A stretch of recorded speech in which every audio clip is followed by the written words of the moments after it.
Well, howdy, y'all, and welcome to the Farmer Time podcast for September 15th, 2022. I'm your host, Rogers Base. Joining me today is my one and only co-host, the irreplaceable Shofu. What's going on, Shofu? I'm trying to get some cattle. Hell yeah, brother!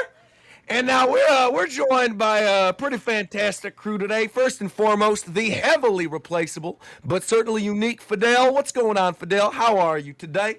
I'm great, man. I got me a farm. I'm really out here, man. I'm really hanging out. I'm building me some crops out there, man. It's really great with some RPG elements, maybe a few Sims elements. I'm really out here, man, farming it out. That's all right, farming it out. Someone else who's farming out them views on Twitch. We got my man Coast. What's going on, Coast? Hey, dun dude, howdy there, dun Nintendo gamers. I'm out here with my horse, my jeans. I love video games. I love Japan time. I'm happy to hear that. Someone else who I know is wearing jeans today is the one and only Mick Dareth. I know jeans are blue. Sonic's blue. You must be having a good day today, aren't you? You always gotta have those jeans, though, on the farm. You get chapped right on those horses without those jeans. That's crazy. Who would do that? Not me. That's all I like to hear. Ain't none of us doing that. And I know my man Mike ain't doing that. What's going on, Mike? Yeah. Howdy doody, y'all. Let's get these Fortnite Battle Pass levels. There you go. I love Jesus. Oh, you love Jesus. We all love Jesus. Amen. We'll say that today. We're, Amen, brother. Amen. Amen to the amen. Amen, brother. Yep. Someone else who's definitely saying amen. We have the very replaceable Tito. What's going on, Tito? Yeehaw. Welcome. I tell you what, you know what I'm saying? I was over there on the farm the other day, boy, and I'll tell you what. hell of a harvest, I tell you what, you know what I'm saying? I'm very replaceable, just like all these crops I gotta tend to, you feel me? That's God right. is Then good. we got our import all the way from Great Britain, bringing in the new seeds. We got Viram. What's going on, Viram? Welcome. Howdy, fellas. You know how it's gonna be fine, even these fine, lovely dark nights here in the UK. You know, we up at 2 a.m. enjoying the horses, enjoying the cattle here on the crops, and now and these boys are having a wonderful time. I hope you all are having a wonderful time here tonight. I know. in Japan. I time. know. I'm having We a are. great time. I know one man who's having a wonderful time. He always is, eating that grass off the farm. We got the one and only Mr. Zeph. What's going on, Zeph? I get it. Now, I heard we got an imposter around these parts. That's right. Now, you know what? I heard the same damn thing when I was walking around the farm. I heard we got an imposter as well. Now who's sleeping with my wife? Who is this man sleeping with your wife? It's me. Now, I know it ain't you, Fidel. I know damn well, even when we're on the farm, it ain't you. I tell you that much. I caught man, Fidel that's out really there on the necessary, farm man. with some of them cows the other day. Hey, him, what? No. I know he wasn't rolling around with the milk tanks. I know that damn I well. was out there with Lola Bunny. Let me tell you what, man. I was out there with Lola Bunny. Is that what you call the rabbits you breeding down off back? Roller buddy. My Lola Bunny. Lower? For God diddly damn, son. God is good. Yeah, God is good. We all say that. Amen. All the Amen. time. Amen, brother. You know how I know God is good is because this past week, we got Nintendo Direct. We sure did. Amen. We got a Amen. State of Play. Amen. We got a State of Play with that new God of War trailer. That was pretty Yes, fantastic. Since the last show, we had a new trailer for them. Their Scarlet Trailer. and Violet games. For my Ford, my trailer? No kind of trailer like that. I mean, it might about be. that there Capcom over there. You know. Well, that's right. Capcom's over there now. Capcom would have begun with that there Street Fighter 6 or So we got that. Hallelujah! That's They right. got my brother Ken Masters here in the Street Fighter 6. I'm looking forward to that one. Ken Masters Yes, down sir. the block who raises chickens. That's the very same Ken Masters, son. That's what I like to hear. Now, I see. the Crop King Sakurai out there playing some. Okay, some now soccer listen and here, balls. listen here. I am done diddly doo dah. I am done diddly doo dah. I am done with Fidel. I am done diddly done with Get a Fidel. little Glock, bro. I got a big little Glock right here for you. About to shoot you in the face. Now look. Now we gotta be respectable out here on the farm. All right. Now, like we already said when we sat down by these damn microphones, we said you put your guns away. All right. Now I know we're in America. I know we all walk around. We got our, our rights for our guns and stuff. We got that me. Second Amendment. I Not you, keep Viram. But you got to Well, I put keep that my gun mouth away, shut. Fidel. I keep my knife sharp. My Don't bad. worry Oh, about it's true. that. 'Cause Oh, he your from London, knife he sharp. You cut got your knife. All right. I Just keep cutting my things up. knife sharp. You're going to need that because that imposter seemingly just joined us. Now, what is going on, Mr. Replacement Ricky? Who the hell are you, and how'd you get on our farm? It's your boy, Wrist Angel. Make the fiends levitate. Making things levitate. You got anything to do with that UFO that showed up in my crops the other day? God is good. God is great. I did, and in fact, it'll beam me up if you keep asking questions. It will now. The hell you mean, beam me up? I'll board you right there on that mothership. That mothership? What kind of mothership you talking about? My mother ain't got no ship. Mothership these nuts in your mouth, you dumb bitch. Oh, god damn. God damn. Fidel. That shit was ass. Are we actually serious? No, I mean, he knocked me out of my accent. He ruined it. He ruined it with that. So, Fidel, Hey guys, I'm Tom from Irvine. How are all of you? Hey guys, welcome to my Fiverr. So welcome everybody. Obviously, we have a very busy show today. We have the Nintendo Direct to talk about, the state of play, the Pokemon trailer, TGS. A lot of stuff has happened. Actually, one thing I didn't even bring up in our farming intro, we didn't even talk about Splatoon 3. Splatoon 3 has since released since the last show. I think a few of us have also beaten Xenoblade now, right? I think Viram beat it. Zeph, I know, has beaten it for a long time. Coast. I have as well. Oh, Fidel has as well. So most of you guys have beaten Xenoblade. This is not, though, going to be a Xenoblade spoiler cast. We're not going to go into detail with Xenoblade. We have too much other stuff to talk about. And actually, I want to kick things off kind of in chronological order. Let's talk about the first big thing that happened since the last show, which was the Pokemon trailer that introduced a couple new Pokemon, including Shofu's new mascot for 2023. So you want to take that away, Shofu? Tell us a little bit about that Pokemon news. Sure, man. We got some cool stuff. You know what I'm saying? They showed what's that fucking auto battle and shit? I think that's pretty cool. They we got some more info. We got some more Pokemon. They showed some Titans, some bosses. I think that's about it. And then of course the evil team. And then some. Oh, I forgot about the evil team. Yeah. Well, isn't there also like an engine Pokemon that was on the front of the evil team's truck? Yeah, it was sticking its tongue out on the art and all that. Right. Definitely. Well, what do you think of all these new Pokemon? Are any that catch your eye right away? Pokemon I don't like yet. That's good. That's what I like to hear. They're all cool so far. And then obviously Amaru, you know, that's the GOAT. So I don't even think we talked about. Did we talk about Grafai? No. No, that would have been since the last one. Do we have? Because Grafai came first. No, we definitely didn't. No, we did because that was for Worlds. No. Oh no! Grafai We were wasn't talking for Worlds. about. Worlds Oh, you was know what? No. Cyclist It was the fucking post before they revealed the Pokemon. Yeah. It was the fucking teaser. Right. We talked about the teaser. Well, now we have Grafai, who's this like poison normal graffiti monkey.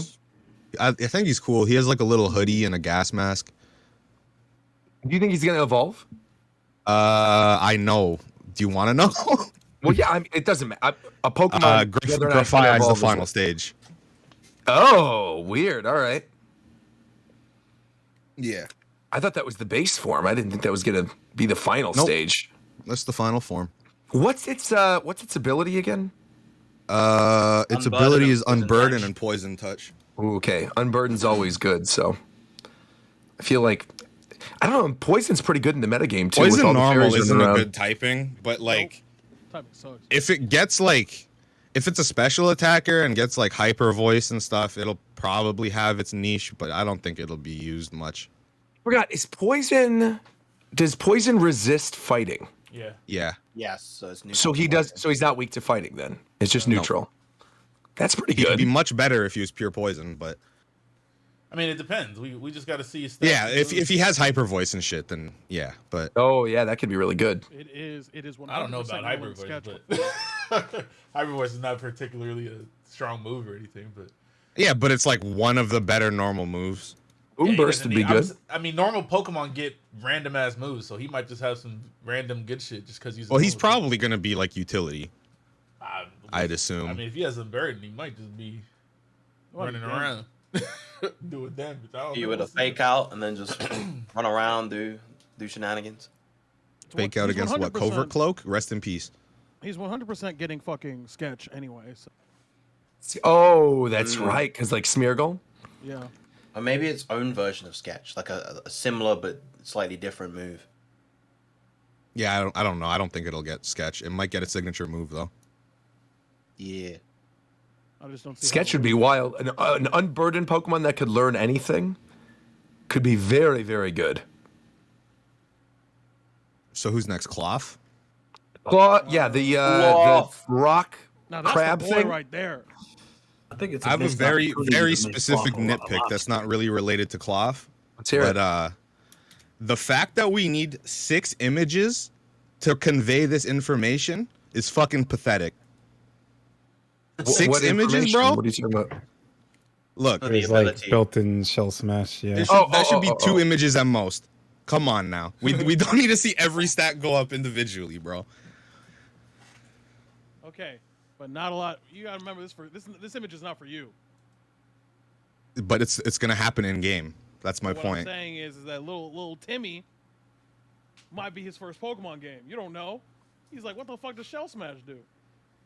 Oh, Okay, it could shit, just raises it, all my it could stats. just say What- plus the what- stats. Wait, that so it does has. this thing what have ability Shell either way. Smash, or is it just the ability? Because it's like the Anger It's Shell the ability. ability. It's weaker shell smash. It gets It'll plus probably 1 get in the every most, stat. I don't see why it wouldn't. But I Yeah, it would think get shell also smash what- too. I don't see why not. I think also what Zeph was trying to say is that rather than saying the Cloth's attack grows, the Cloth's special attack grows, all in different images, it could just say the Cloth's attack, special attack, and speed rose in one image, and then Sure, the sure, Cloth's sure. defense and special defense fell in the next image. Yeah, but It doesn't. We do that don't in need. game, I guess. We don't need 6 fucking pop-ups for 6 lines one of ability. text, So your Yeah. problem isn't really with the pictures; it's with what it does in game. Yeah, Pokemon. Okay. It's Okay. like I thought a it was- It's just Pokemon. something that could be Okay, streamlined. never mind. I was mistaken. Yes, you're right. It's like when Pokemon use like double slap and hit 5 times nowadays. It takes so fucking long. Instead of just having all of the You have to multi hits wait go for off each at once. Yeah, you have to wait for each Bro, animation to in stop. Pokemon Stadium 1, every multi hit went off at once. What are we doing? I don't know. Low key for cinematic reasons, I kind of like the fact that you gotta watch them shits. You gotta see. I kind of like that. You mean like where it goes one by one and you're trying to Yeah. count and be like, how many are we gonna get? Yeah, I like that shit. What do you mean that multi hits were only on one screen in Pokemon Stadium? It's just like the So- damage was already calculated. If they did a move that hit 3 times, it Yeah. would just do an animation and swing 3 times at once instead of cutting back every single time it attacks. Oh, man, I don't remember that at all. Yeah. Well, you'll be able to play Pokemon Stadium on NSO soon. That's right. That's right. We'll get to that though a little bit later because there's a lot of stuff we have to get through before we get to the Nintendo Direct. Oh well, actually, maybe not necessarily, unless there's a lot more you guys want to talk about Well, regarding Pokemon because that 2 is the more next Pokemon. thing.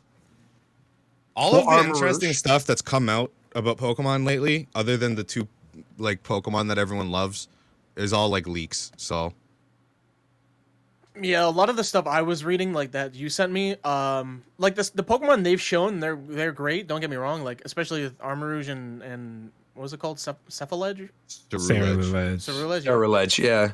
Those are really cool and all, but the stuff that I've seen from leaks and the typings and the descriptions are like, damn, I really want to use these. Like, they sound really fun.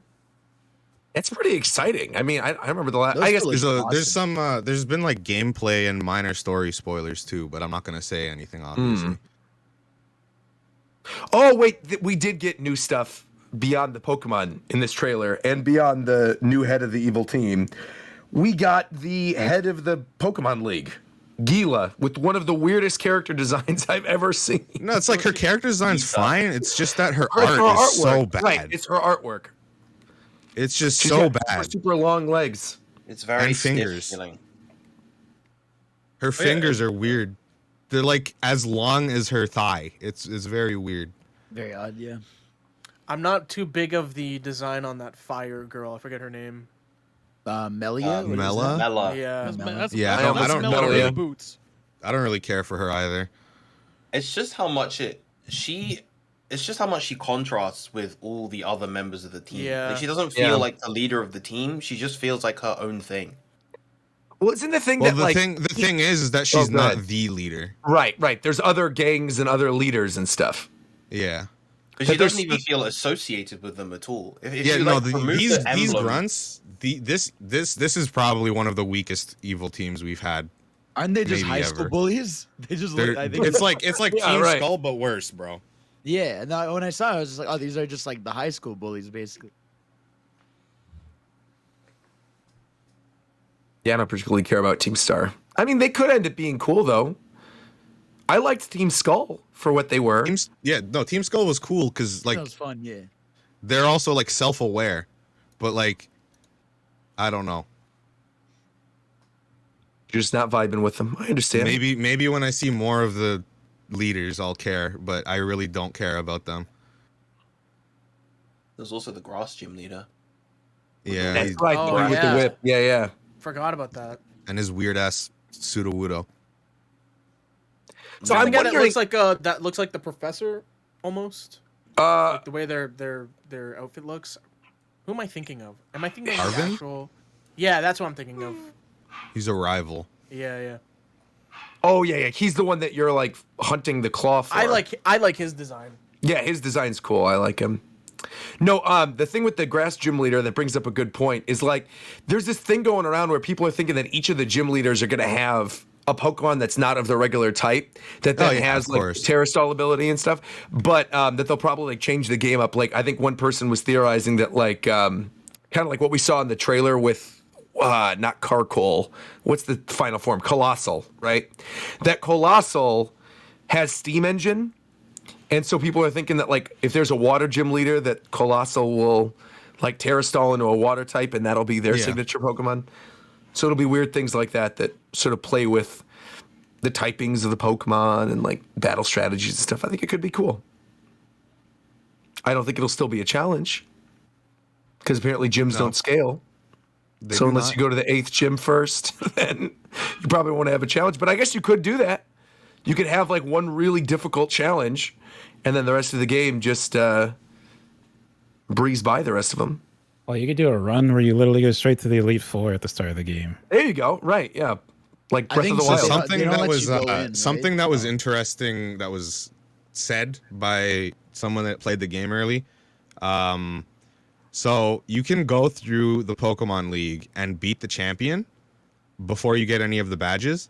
But if you don't have all the badges, your victory just doesn't count and you get kicked out. That's funny as hell. You beat him and then they're like, "That good job, bro. Here's your award." Yeah. They see you No, all sorry, badges. bro. You got to go beat these trainers weaker than me. Dang. All right. Well, anything else regarding Pokemon before we move on? The Switch looks cool. The Switch OLED. Oh, that's design. right. I They like- did I announce like the the OLED. I Joy-Cons. forgot about that. Yeah. Because what they didn't show on that direct, the back of it is actually really cool. Yeah, the back is like the best part. It just looks like it's. Oh, like and all not, these you different guys haven't even talked about Armor Rouge or Ceruledge. You just like mentioned their names.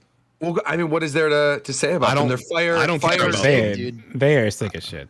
I love Fire them. Psychic and Ceruledge is Psychic. one of the coolest things I've seen. Yeah, they Fire look Psychic, like Fire they look like Ghost. Mega Man characters. Yeah, fire. Yeah. Yeah. Yeah, I do not really care about them. Maybe they'll have cool shinies, but I don't know. I want to use both of them, but apparently they're both a fire type, so I don't know. Yeah, they are. They're Fire Psychic and Fire Ghost. Like the shinies are just gonna be color swaps. They could be. Yeah, maybe they will end up doing color swaps. Aren't they also designed by the person who did the Mega Man Battle Network designs? Why they No. look like Mega Man characters? Oh, They did- why? That's not true. That they did not do that. So someone just like went on the internet and lied. Of course. Bam. It's wild, man. That's the first time. I think. Oh yeah. So both of these Pokemon are the Applin of this gen. They both evolve from the same Pokemon. Oh, Oh, cool. that's kind of cool. Yeah. They evolve based on your version. There's got to be some weird evolution methods in this game for sure. Well, I think apparently if one they're of like the the Apple one, Pokemon they that should leaked- have. Go ahead, one of McGarry. Yeah, go I was ahead. gonna say if they're like the Apple Pokemon, it should be an item, so you can just get someone can just give you the item to do it. One of the Pokemon that leaked, I'm not gonna say which one, apparently has the most annoying evolution method ever. So I'm not looking forward to that because I wanted to use it. Okay. No. Don't tell me you got it terrestrialized 50 times. No, I don't think it's that. I think it's worse. It's not gonna be like RC. What? Oh no. How can it be worse than that? That doesn't make any sense. How could it possibly be worse than terrestrializing 50 go ahead times? And type it as a spoiler real quick. So I'm curious. Let's see this. Put like the spoiler thing on there. Yeah, but I am curious. All right, well then while Zeph's doing that, let's move on real quick. Let's talk about the Nintendo Direct because there's still a lot of stuff to get through. And again, this was a very farm game heavy Direct. I guess first and foremost, like general impressions, how'd you guys feel about it? I was disappointed. I think me at the first impression I was disappointed, but looking back at it again, it actually wasn't that bad of a Direct. I think I gotta stop listening to all these leaks and rumors and shit because it's fucking up my expectations of what Nintendo's gonna be putting out. That's what Shofu always says. He says, "Don't expect anything. Yeah, just I got next Direct. Go and watch it." I'm just watching it. I don't give a shit.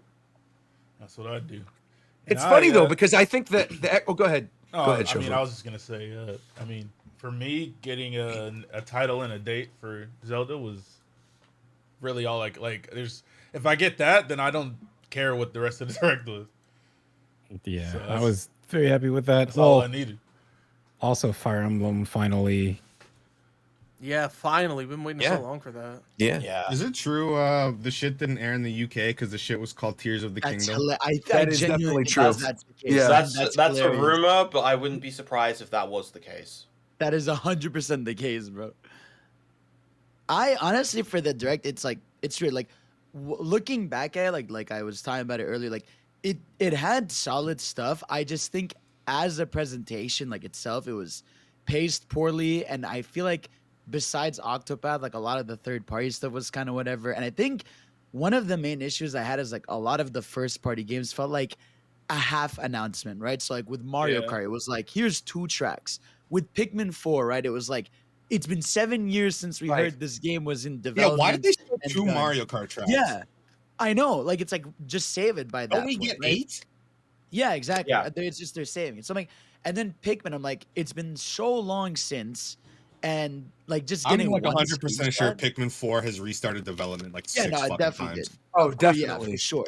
But I think it was like that was my main thing. Is like even when it because even Breath of the Wild, like we were on like graffiti screens for like a minute of that trailer, and then the 30 seconds of gameplay was Link jumps down, which we've seen. He climbs, and the only new thing is like the glider thing.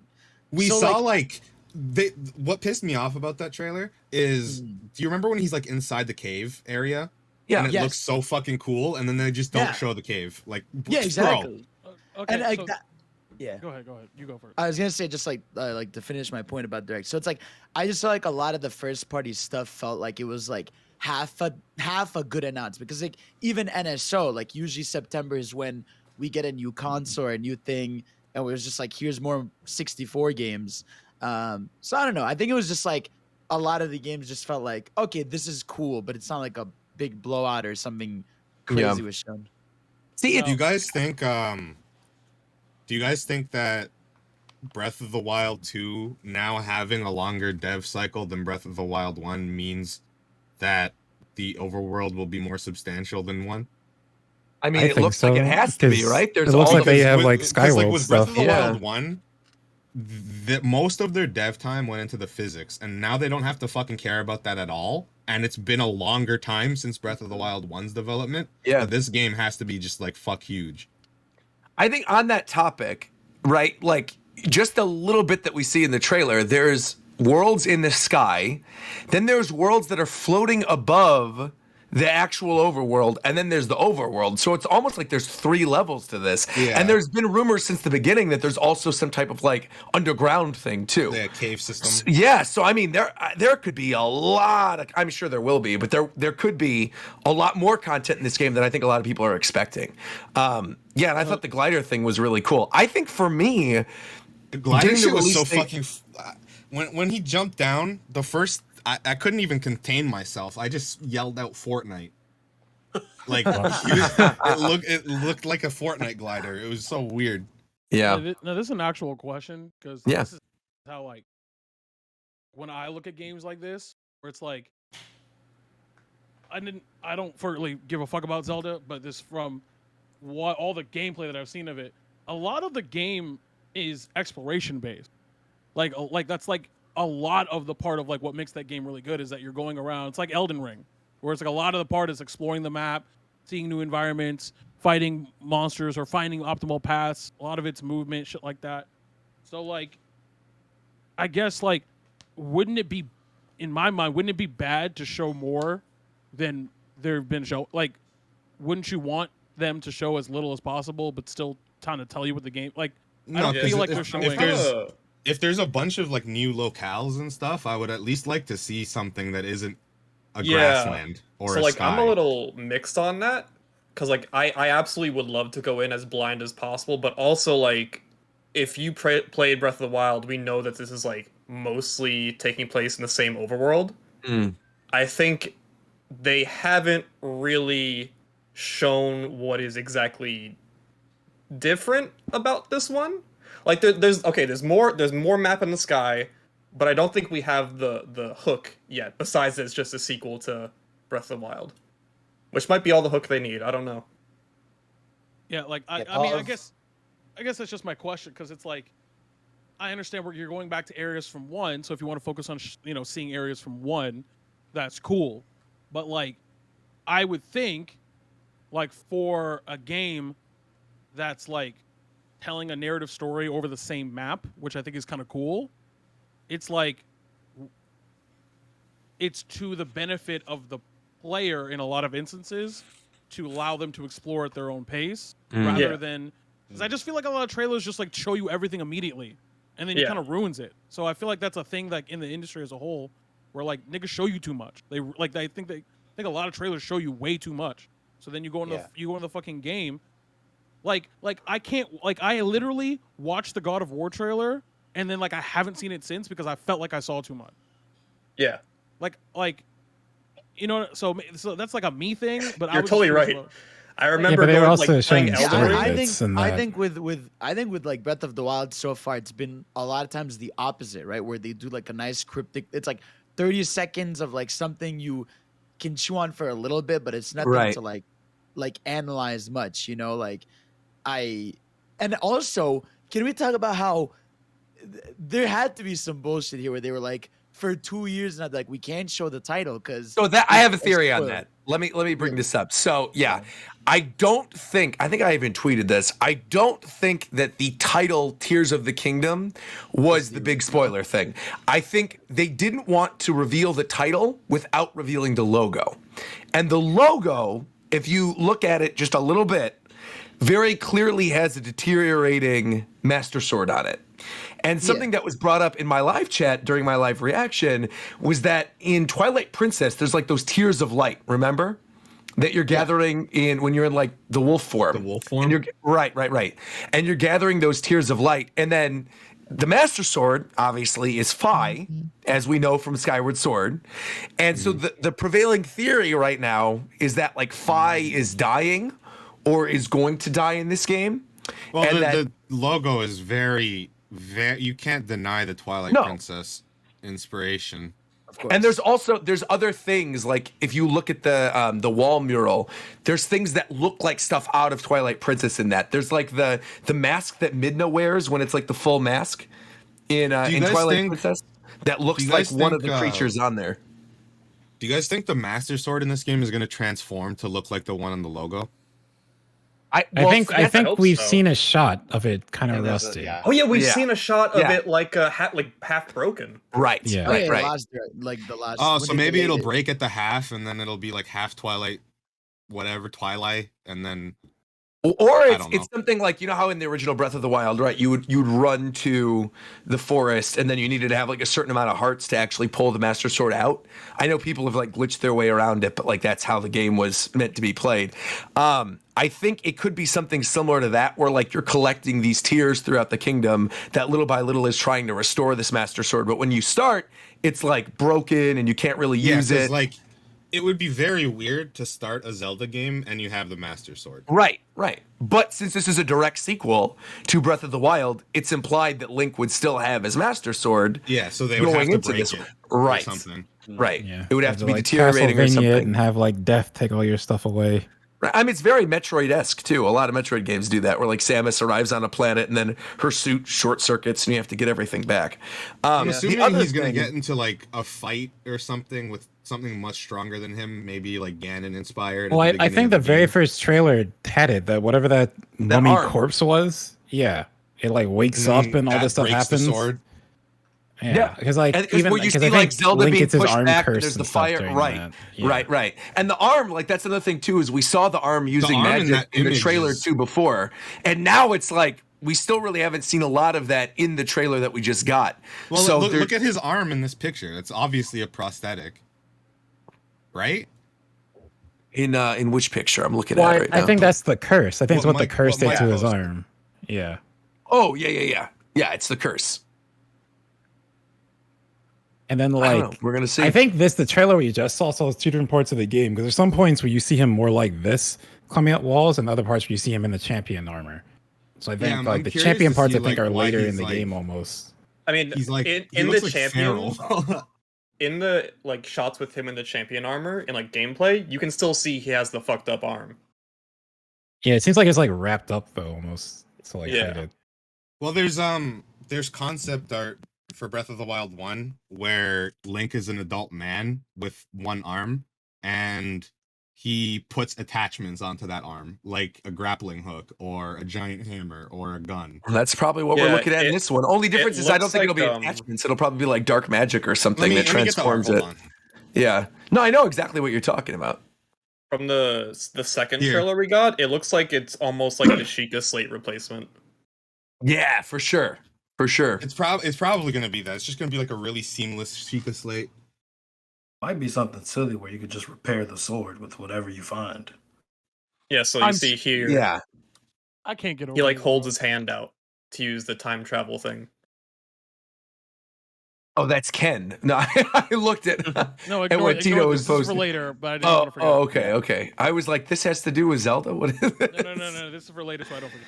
I got you. No, on the topic of Zelda, though, too, I am genuinely surprised we got the title and the release date in this. I really didn't think we were going to during this Direct. And I think this goes back to something we were mentioning at the very beginning of this whole discussion about the Nintendo Direct and like expectations, because my expectations for this was that this Direct was going to be filled with ports, that we were going to get like 3DS ports and like Wii U ports. And so I was pleasantly surprised with it because we got a bunch of new games. We got Fire Emblem, we got Octopath Traveler, we got Pikmin 4, we got a solid title and release date for Zelda.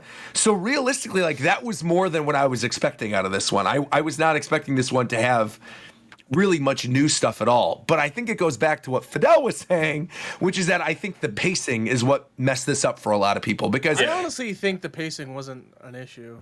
That 4-minute Pikmin Bloom troll did not need to be there. No. Like, okay, but I think that's not an issue with pacing though. That's just what they show. Like that's just what they decide to show. But I like what they decided. I'm at least fine with like, so I kind of don't mind the Pikmin Bloom thing because they wanted to show this and talk about it. I don't care about it at all, but I don't mind it being there because they did it and then immediately at least showed something for Pikmin 4. And not like, here's this mobile game. We're not going to talk about the actual game. I went back and rewatched that portion though, and they did it way longer than they needed to. It's longer than you think. Because he talks about it, shows the thing on the screen, then says like, "I've been traveling to Kyoto." And no. But because then he goes like, "Oh, I've been traveling to Kyoto," and then it cuts back to him, and you think it's going to go to something else, and then he shows his collection of Pikmin on screen, and you're like, "Bro, how long?" It did not need to be that long at all. Also, it's just weird because the game's a year fucking old, dude.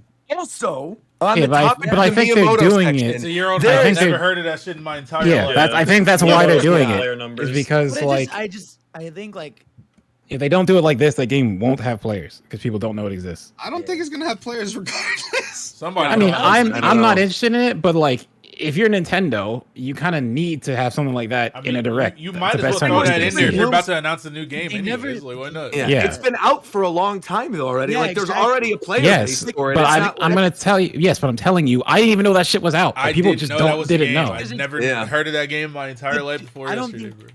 I don't think that Direct did anything for that game. Like I just Right. The place for what do you mean? I now know the game exists. That's plenty. More people are aware that game That goes back to what No. But you being aware of it is literally as simple as, oh, by the way, did you know we have a Pikmin game on mobile? This is this, blah blah blah. You talk about it for a quick second and go, but really, we're here for the main event, Pikmin 4, instead of talking about it for as long as but you have to did. understand, they don't have any. I don't think they have a lot to show about Pikmin 4. I think they showed most what they had. That's the problem with their presentation is then make it shorter. Don't just fill in. Bro, what is this a fucking episodic anime? Like I don't understand. Yeah, I don't why understand. Yeah, I you're don't being understand critical over what they decide to show you when they're trying to sell you. No. This doesn't make any sense. Just on the topic of pacing, right? Pacing. What is there? Is there a plot, bro? Is there a plot in a character? No, but you're watching a 40-minute presentation. What are you talking about? No, okay. But you don't do that with the news. You don't turn on to CNN and be like, man, the pacing of tonight's nightly news. God damn, they talking about that robbery for way too long, bro. Yeah, like you don't do that. Yeah, like, but that's not the same. Dude. It is what? That's it's definitely not the same. I'm with Fidel on this. It's not the same. Yeah, I don't know. I don't think it's the same thing. You're getting information in both instances. That's all it is. Okay, it's just information. Okay. Imagine. No, CNN runs every day, all day. We get a presentation like this once every. We didn't even get a summer one. Like it's the first main direct since February. You're talking as if they owe you that in the first place. No, I'm not saying. Yes, you are. That's how you sound. No, he's not. He's definitely not. What do you mean? I'm not saying they owe us. I'm just saying That's like. how you sound. I know. I get it. But my point is just like. You could have just been like, hey, by the way, Pikmin Bloom is out. If you want to check that out. But no one I don't think anybody was happy watching literally 4 minutes. But how do you know that? Detail. Yeah, hold on. Without going in circles, I want to also say this while we're on the topic of this one weird like Miyamoto chunk of this presentation is I think the weirdest thing, more even than the Pikmin Bloom thing or whatever, is that Miyamoto's baby, and it has been for a long time, is like the theme park and the movie, right? The Mario movie comes out in less than 6 months. We have not seen a name for the movie. Twice. It's been delayed twice. We have not seen anything from it. And they revealed the cast for the movie in that last big direct back in February. So I thought it was very weird to have him come out. How hard is it to get a man some overalls? To be like, hey, we're making a Mario movie. Oh, and here's Pikmin Bloom for 5 minutes. And here's a little teaser of Pikmin 4. That's, I think, where Fidel's coming from. Nintendo didn't owe us anything. They could tell us whatever. But if you're going to trot Miyamoto out to talk about something and you have all these other things to talk about, spend time on them or make the rest of the conversation shorter. No, wait. Because this goes back to the rest of the presentation that all of you were clowning on it for, which is, but why were there 100 farming games? So what you do is, I feel like that's different though. So what you do is, right?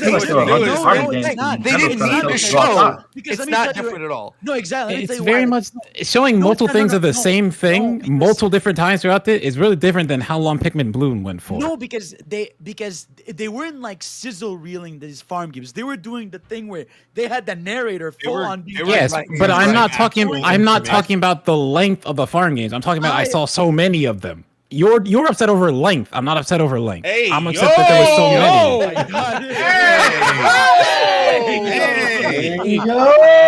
many. Hey, you upset about length? Okay, see, but see, my thing is, you're upset at the duration of these things. I mean, I'm not. They have a problem with that. Why don't they just not watch it live and skip that shit when that shit drops as a trailer, bro? Like, there's your solution right there.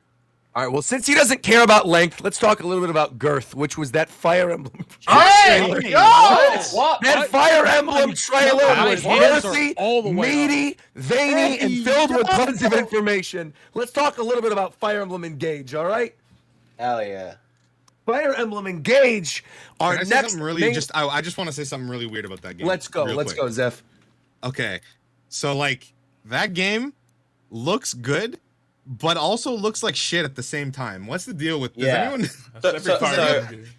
No, I know exactly what you mean. So a lot of it comes down to the way that the game is kind of presented, like the quality of the models, the quality of the animation. Like this Fire Emblem game is by far the most well animated Fire Emblem game they've ever done. Yeah, like, easily. Like the character models are awesome too. It's just something looks off. But what kind of looks off is just how saturated everything is. Like everything is just bright and candy colored. Actually, yeah. Look at this image. Look at this image. Like that's not even talking about like obviously you get the main character with the you got our VTuber main character, but you talk about literally Todoroki? designed by a person who designs VTubers. So yeah, Talk about Todoroki. Young Todoroki. But like, see this image, it looks good, and also bad. I don't. Why does it look bad though? I don't see. I just like the main character's model strange.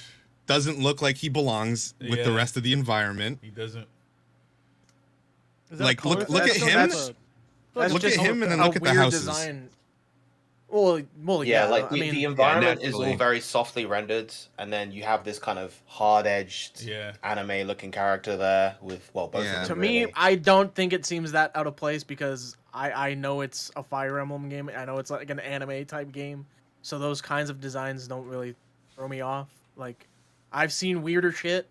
Even for Fire Emblem, having red and blue hair is weird. Like characters in Fire Emblem have always had like pink, green, blue hair, but they've never had like such stark, contrasting two-toned hair colors before. I think that goes with sort of like the core premise of the game, right? Where you're merging with these heroes of old, and so they probably wanted to symbolize like the split aspect of it, that like, okay, you get this new character and this other character. It does look weird. I'm not defending the Colgate hair. It looks like Colgate toothpaste, or Todoroki, like you were saying. Do you guys think his hair would look better if it like gradiented into each color instead of There's just a lot like of things they could have done. Probably like highlights. They could have done like highlights would have done way better. This. They could have also done like the way that Jacko in Guilty Gear has it, where like the outside is one color and the inside is another color. They've done that with like Constance in Three Houses, where like most of the hair is blonde.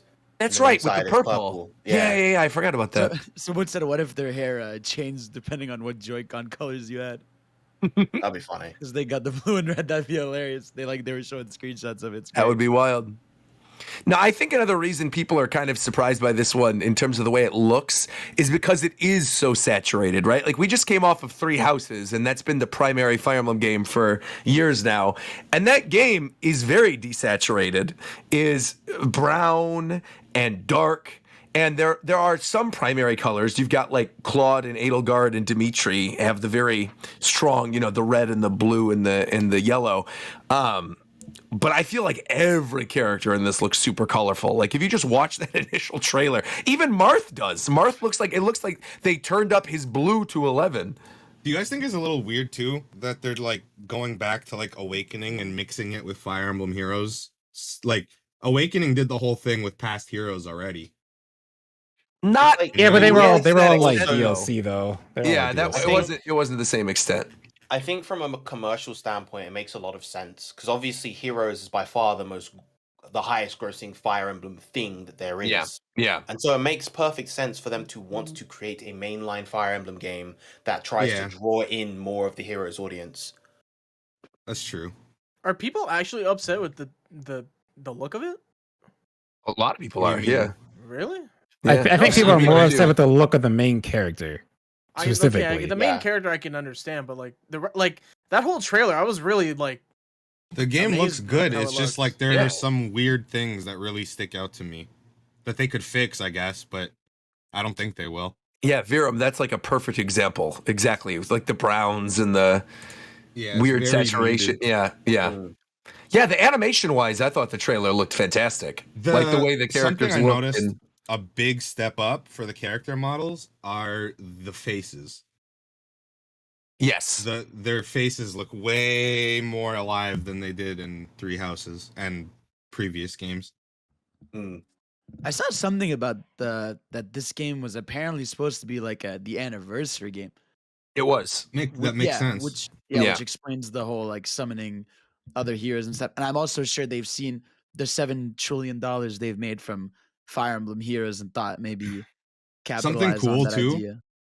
Is we saw a villain that had the same ring that we have, so they're going to be summoning. They're going to summon villains from past that's games. cool. You're right. And I think the other thing to point out with this too is like, Fire Emblem Three Houses had DLC, Awakening had DLC. I'm sure this will end up getting DLC as well. And it's easy to do it because you could just say, okay, we're going to do a character poll. What are like heroes you want to see come back? And then boom, they drop them in as a new story or something. So my there's a lot of thing, opportunity. if leaks are correct, right?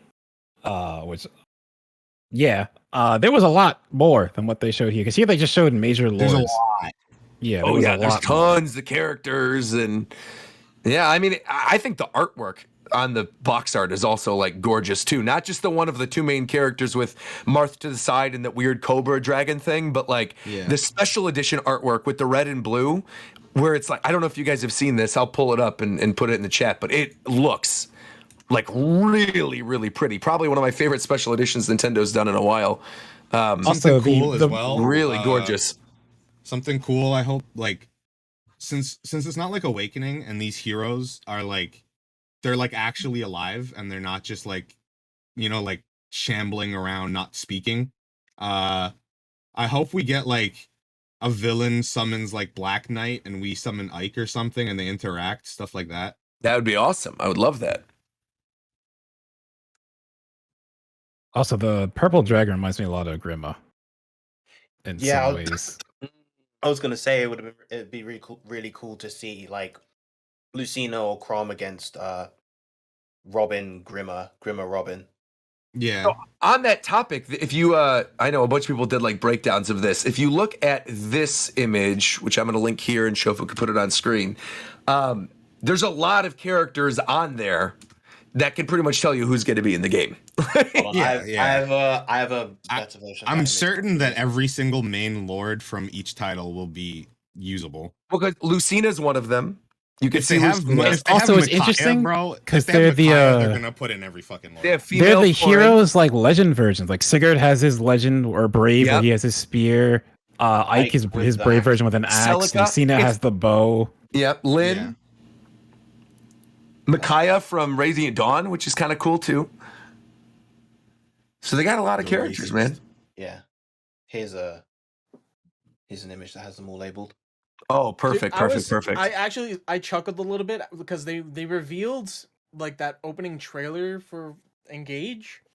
And then I was like, all right, I'm ready to see some gameplay. And then they immediately went, here's the special edition, which you could pre-order now. I'm like, bruh, I haven't even seen what the gameplay is like yet. So like, do you guys think since Brave Ike and Legendary Lucina are here, that if we summon heroes, they might be from like other timelines instead of the Fire Emblem that we played? What do you mean? Like how in Heroes there's other versions of them? Well, so Ike in Fire Emblem, he never uses his father's axe really. He uses Ragnall only. Right. So if Brave Ike is here, I'm just wondering if we're like pulling from like multiverses instead of just like the Fire Emblem timeline. I don't know. I mean, it's a cool idea. I also didn't even notice Byleth on that one. I'm glad you put this image in there where they're all labeled. And it says all the different games they're for. I'm just curious to see how they're gonna, because as you mentioned before, Zeph, like in Awakening, the hero characters weren't really integrated into the story, but here it seems like they very much are or will be. Like Marth looks like he's doing stuff with you. Yeah. Oh yeah, for sure. I mean, he's on the box art, for God's sake. Like, yeah. So I'm just wondering, like, how they're going to integrate them into the story. If there's going to be like, how many of them are there going to be, and if there's too many of them, is that just going to make them feel like kind of accessories to the story rather than something that feels a bit more integral? I think it'll be like I think it'll be like the Mobius from Xenoblade, where some of them will be important, and then other ones like you could miss or just don't care about. Something I actually just noticed real quick, I just don't want to forget this, is if you look at that special edition picture and you see the different cards on there, and you can see Sigurd, Celica, and Marth, like as the three that they're showing. If you count the other cards that are in there, there's 12, and 12 is the exact number of the ones that are in that circlet with all of them labeled.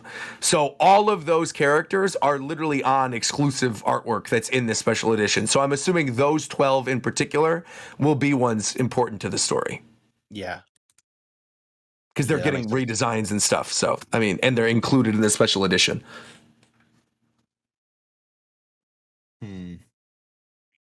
Also in the trailer, it showed like that each of the heroes, like there's one shot where it has like Marth and Sigurd, and they're both attached to like rings. And then the shots when they show like Marth with your character, someone from this ring, and then they like a fusion form. So I almost feel like, like almost like Final Fantasy summons. That's how I feel like they're gonna play out almost, but more equipped to characters. So your entire party, you can match them with one of the past Fire Emblem heroes, because they showed more than just the main character doing it and having a special form. Yeah. So I think almost every one of your team, you can build and mix and match them. Do you guys think we're only gonna get like the super important characters and lords, or do you think we'll get some like oddball characters? Oh, if they don't have Camilla, I'm gonna be mad. I'm sure she'll be in. Well, She better be. I think they're gonna pick the heroes characters. So Alphonse and Serena. Oh, that would actually be really cool. Yeah. Or what's the ice girl from Fjord. Fjord. Yeah, Fjord would be awesome. I would really, really like that.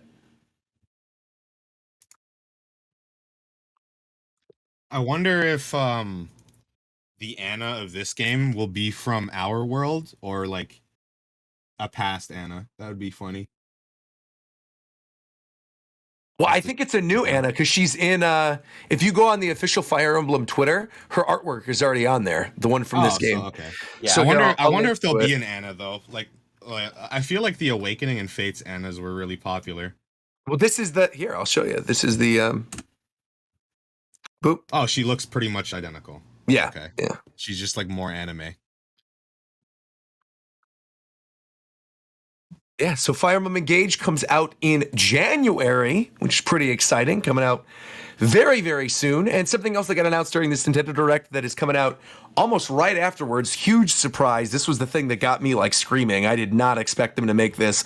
Octopath Traveler 2 coming out in February. And something important about this game, because I know a lot of people, like, first off, everybody on the podcast knows, like, I'm a huge stan for the HD 2D games. I love all of these, specifically their soundtrack. But if you look at the website for Octopath Traveler, they uploaded like a little interview thing with the development team right after the trailer went up, and they said that one of the number one things that they're working on with this one that they knew was a big complaint from the last one is that the characters didn't interact too much until the end of the game. Oh, right. And then now in this one, they said specifically that's something that's going to be fixed, that the characters are going to be interacting with each other as you're progressing through the story. And so it looks like they're learning from their lesson. Is that going to mean it's not going to be like Octopath 1 where you pick whoever you want and you're like in different parts of the world? So it seems like that you still can pick who you want and you can go through the stories separately, but that within the stories of the people that you're playing, the other characters are interacting with you and the other characters have like a deeper tie to the story. Because like, for example, PBS on a grand scale. Kind of, yeah. Like if you ever played the original Octopath, obviously like Tresha is the little. Well, you like just play this game. It's gonna be like Live Alive. Why am I saying Live Alive? Help me. A lot of people say Live Alive. You're not alone. I don't know why I always said until the HD2D came. I can't even. I'm having a stroke. All right, that's me every single week, Zeph. Don't worry about it. I think I'll say what was again with Octopath. It was like. It was a surprise, but it also felt weird because this year we got Live Alive and Triangle Strategy. Triangle Strategy. Yeah. So that's why I did not expect this yet. Yeah, like I'm happy about it. I know a lot of people didn't play. A lot of people didn't play Live Alive because of Xenoblade. But if that game ever goes on sale and you want an RPG to play, that game is so goddamn good. Oh, it's so good. Yeah, I loved Live Alive. Was amazing.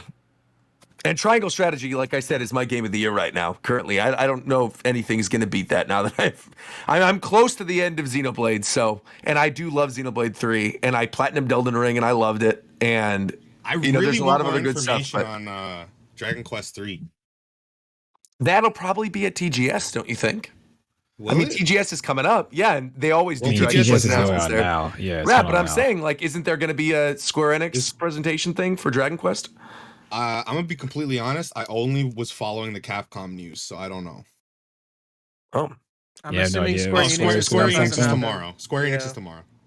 Okay, so if we do get anything, it'll be that. We're in Sega tomorrow. That's me praying for Final Fantasy IX remaster finally, or remake, whatever it's supposed to be. Yeah, it's a remake. It's not. Didn't Sega go today? Because didn't they do the Yakuza announcements today or yesterday? Yeah, Sega went yesterday. I think. Oh, do any of you guys play Yakuza? Have any of you played Yakuza? Like a dragon. Playing it soonish. I've only played 0. Okay, can anyone explain to me why Kiryu looks like that now? There's no explanation.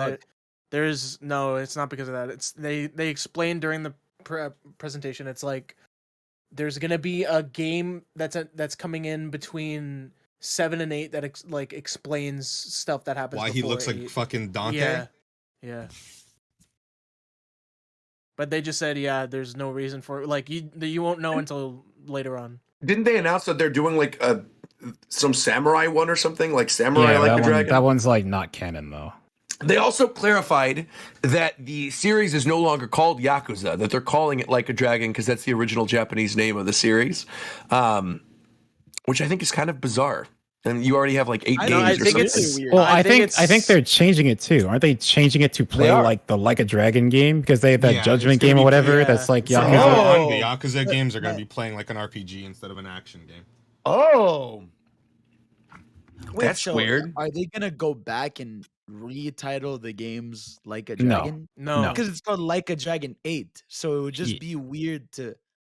Like I've never seen. We're just gonna have to live with it, Fidel. Yeah, I guess. Just really weird. That is super bizarre. Anyway, back to the direct. We were talking about Octopath Traveler, Fire Emblem. I mean, we just briefly touched on it, but Pikmin 4 finally getting announced during this direct. Not a lot of information. Are the only people in here that care about I'm going to just assume the only people here that care about Pikmin are me, Fidel, Roger, and Mike. That sounds right. Pikmin. I'm not super crazy about it, but I like Pikmin. Okay, I thought it was cool that they showed that new. I need to ask the Pikmin fans. Yeah. Are we getting a new color? Oh yeah, absolutely. Of course. Absolutely. So like, no doubt. The number on the logo is typically what the new Pikmin flower is going to look like. Yeah. So we're going to get some new Pikmin. I was actually 2 or 3 new Pikmin would be nice. That's actually. I was wondering if it was a different form. Color? Yeah, I thought like. What if it's the type of flower? Yeah, like the Pikmin can get stronger, kind of thing. You guys remember? It was normal Pikmin, and their buds changed. I think it's Pikmin 2. You can have Bulborbs as Pikmin. Yeah, right. Yeah. It's like rock Pikmin were just rocks. Yeah. In Pikmin Bloom, the whole thing in that game is that there's like different variants of the buds that you can get like different flowers on top. So maybe they'll implement that into Pikmin 4, where you have like different flower types, violet Pikmin or lily Pikmin, and they have different flowers on their heads depending on whatever it is in the gameplay. Also, though, real weird. I don't know if anybody else like knows the Pikmin lore. Isn't Pikmin supposed to take place in like a post-apocalyptic Earth? Yes. So in this one, yes. Right, so in this one, there's like park benches and things look like relatively normal. And so people have been throwing around the idea that like maybe it's a time travel thing, that like they go back to Earth, but this time it's like Earth, like our Earth. A park bench can still just exist. Like even in the Pikmin stuff looks normal, but you're just at such a small scale compared to what's around you. You wouldn't know. Yeah, that's fair. Yeah, I would think of it like how in the latest Kirby, how it was kind of like a post-apocalyptic thing. You would still see like I see what Roger's saying though. Like nothing looks overgrown or anything. Dirty or overgrown. It looks like very well maintained. Like it was just like a backyard. Oh, Pikmin's still good. Yeah, we're still on Pikmin. Yeah. It could be like, I don't know, maybe like right after. It could be a prequel to Pikmin 1 because we know down for we don't know the character, right? Just out of nowhere. Just I don't want to like cause a tangent or anything, but like for Pikmin, for like let's say after you beat the story or whatever, they release DLC. Would you be down to go to a different planet other than Earth? Yeah, of course. Maybe. Yeah, why not? Yeah, but I feel like. I mean, you lose out on all the enemies. Yeah, you also lose out. The thing is, you lose out on the enemies. You lose out on the lore. You lose out on the cool collectibles. But you could get a lot of different cool stuff. Also, they showed one of the pilots. I was super sure it was one of the female pilots from 3 or the female pilot from 3. Yeah, I thought it was Brittany. No, it looks like a brand new pilot. Yeah, it's definitely new. Yeah, but she they looked made similar, it but related wasn't to the it. same. Like Brittany was like mostly pink. This one's like completely red. And also, just like a little detail, they have Hokotation ears instead of Kopai ears. Yeah. There's Pikmin lore for those who don't know. Also, People are noticed, like, Pikmin lore is like kind of like Kirby, where crazy. it kind of runs deep. That'd be kind of wild though if they have Hokotation ears, then maybe they're gonna be like Olimar's kid or something. Yeah, Because you know, like, Olimar's son has red right. hair. And in the Pikmin 3 DLC, there was like the thing with the logs where the kid was like, "Oh, I want to adventure with you one day" or something. Actually, So that could be it. Olimar's son would be a perfect way to kick off a new Pikmin trilogy. Yeah, for sure. Yeah, I agree. I also think one of the early shots. Put Olimar in like put Olimar in like an advisor role or something. I think that would be fun because I like all of Olimar's dialogue and all the games are cool. Well, It'd he's be kind of an cool if advisor it was in like, 3, right? What if it was the whole family? Because there's 4 of them, and it'd be a perfect way to like. Oh my god! Yes. Add another captain. Yes. Oh yeah, a whole family. I love that. And you could do like a cute story with that too. You could do some Disney shit. Yeah. I It would gets also like lost if, or something in the beginning of the game, and he ends up in like a backyard, and then Oh my god! Yeah. And what if, like, what if the stopwatch is like Olimar training them? Like this is like Oh, a that'd training. be cute. Well, I was saying the stopwatch is like your day timer. You know, like how like. It'll be like a the natural game. day timer, yeah. Yeah, like Well, yeah, no, that's what Mike means. Is it's your timer, but like it's Olimar timing you instead of the sun going down. I was wondering too, like if maybe they could try something different now, or maybe like you have an option to explore at night, but it's just like really harder. Be cool. Oh, that'd be cool. That could be like a cool change. Oh, like a nighttime exploration mode, like an expedition. That'd be really cool. So you're gonna have like fireflies and all these other weird bugs yeah. that would come out at Like night, spiders and things. That'd be Like cool. you do a risk reward thing where like you can stay over time, but things are just gonna be more difficult. I would love that. Yeah. But do you think there's gonna be? I always thought Pikmin could benefit as well from like an endless mode, just like as a side. Yeah, sure. I'm just curious what he means by like. He said like the Switch is going to make the game simpler to control. And I don't know what he means by that. Yeah, I don't either. I was thinking like no motion controls. They got some shit for y'all, bro. They got some shit on the way, bro. Because last time Miyamoto said like the Switch changes the game was Odyssey with the hat throws. Right. Yeah. Yeah. And that didn't really do Miyamoto. much. He's probably just like Miyamoto just says that. No, it'll be like it'll have fucking Joy-Con stuff in it, I guess. But I'm sure. Yeah, like, you can. I'm sure it'll have, like, you gyro. can shake your Joy-Con and find out how many Pikmin you have. Yeah, maybe something with like the better like vibration it has in the Switch. They could play around with that a bit. Maybe. I was thinking something along the lines of the touchscreen because we've never had a game where the full Pikmin game was controlled with a touchscreen other than that weird 3DS Pikmin one. could benefit from And that. Pikmin, like if you're playing in handheld mode, maybe that's what he means. It's like it's an easier way to play. Where like if it's difficult to point on the TV. Yeah, it wasn't 3 Oh, on the that's Wii U. right. I guess in the gamepad, that's right. You could. Yeah. Oh, then I don't know. Yeah, I'm not sure. I don't know. Yeah, I guess we're gonna find out. It could be something to do with the fact that both the controllers have gyro. I don't know though. Yeah, maybe you can aim 2 different cursors. That's fun. Oh, dual wielding. Dual wielding Pikmin. It sounds like they just kind of take what they had on the Wii ports of the first 2 Pikmin games and like evolve that further. What's crazy, like the Wii ports of the Pikmin games are so much better than the GameCube games. Those games make perfect sense with actual pointers. Yeah, definitely. Yeah, I think like with the gyro, it'll be really good. I saw somebody in the chat say something funny, and because I was thinking this for a little bit as well. DJ Tiki said, "I'm scared because it's Miyamoto. He's about to Star Fox Zero this shit." I don't think that's good. I do too because he loves Pikmin. Like, actually, really. He also loves Star Fox. No, but it's different. Yeah, but I feel like Pikmin Miyamoto is has done much more Star Fox, good he made than one Star Fox game Zero. and then handed off Star Fox to like Q Games or whatever, and then he went back to Star Fox Zero and he was testing things with the gamepad. But like you have to remember, there were a lot of things that went wrong in development to get what we got with Star Fox Zero because Star Fox Zero was not developed internally. It was developed by Platinum, which a lot of people forget. Miyamoto was the one who was active about having the gamepad, but you had like these clashing ideals of Platinum developing it and then Miyamoto saying what he wanted, and so it turned out to be a mess. Pikmin is like literally Miyamoto's baby. Like he's gonna do with this whatever he wants to do with it.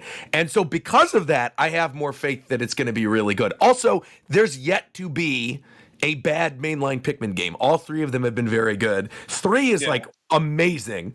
2 is also very, very good. Some people think 2 is better than 3. I think 3 is better overall, but yeah, I think 2 is better. My favorite Pikmin, I probably have the least popular opinion. My favorite one is 1. I really like the atmosphere and the fact that you really do have a time limit, and if you don't meet that time limit, you're done. I mean, but they're all good, so I'm not really every too worried. Pikmin game is good. Yeah. The other thing about this that I do want to bring up too is that I think people sleep on the multiplayer in Pikmin. Yeah, Bingo Battle slaps. Bingo Battle is like one of my favorite multiplayer modes in anything. Pikmin 2 Nintendo. multiplayer. Adam, do you remember how we used to play that a lot? Play what? We used to play Pikmin 2 multiplayer a lot. I don't remember that at all. Honestly, I don't remember playing any Pikmin. I own Pikmin 2, and that's that. I've never touched that game. Like Pikmin 2 multiplayer is fun because you could grief your friends so bad. Yeah, and with 3, when they ported it to the Switch, a lot of people were like, "Oh, this is great. They're finally going to make Bingo Battle online." And they just they didn't end up doing that. And I feel like now is their opportunity to do it. They're obviously always trying to push games on NSO and stuff. I think that might be the thing that differentiates it. I do really, really hope that we get online multiplayer in this one and that there is online Bingo Battle. That would be so great. Please, please, please. Like the holy grail for me with Pikmin is being able to play the entire story mode with a friend. Yes. I don't think we'll ever get that. They added a local co-op to Pikmin 3 campaign, which was the first time they've ever done that. That I just it removes so much of the stress, and it's such a good online co-op for this game multiplayer game. Do you think the perspective will have big changes with the gameplay? I think they could do cool do you think they'll have enemies on the walls or something, or on the ceiling? Some really cool stuff. I mean, that's the fun of Pikmin is that they just have these really creepy alien stuff. Yeah, it would be cool to go in a cave and there's a bunch of those gross ass long legged spiders running around on the walls. Or do the water wraith again, where you're just in the dungeon, he can just fall on you and chase you. Pikmin 3 had a dodge roll. Maybe they could implement that more. I didn't think we'd go so in depth on Pikmin. Really, I think the thing is people underestimate how good those games are. They are actually very, very good. And I think it's the kind of thing too that I was personally shocked by this. I did not in a million years think we were going to see Pikmin 4 anytime soon. I thought that game, I know he said he was making it years and years ago, but I mean, if you would have told me going into this year, predictions about Nintendo announcements, that we would go this year and see gameplay of Pikmin 4 before seeing anything Metroid Prime 4, I would have been you're crazy. See, I'm the opposite. I'm the type of person who every direct has said now it'll be Pikmin 4, now it'll be Pikmin 4. It's just that evergreen thing because of how long ago it was. They said that it was near done or whatever, that I just always have assumed in every I never heard you say that during any of the past shows. I'm gonna be real. I've said them. I never. Well, we were gonna get Pikmin. It's usually an easy bet. Would you want to make a stake bet on that, Fidel? A stake bet with Coast? I'm lost. What are we talking about? So Fidel is going to make a stake bet with Coast that he said on a prior. He's trash. I could definitely be wrong. Well, no, Coast doesn't owe you a stake, but if Fidel's wrong, he owes you a stake. Is how this works. I'm down. So it's a one-way stake bet. Okay. People go back and look at our Nintendo Direct prediction podcast.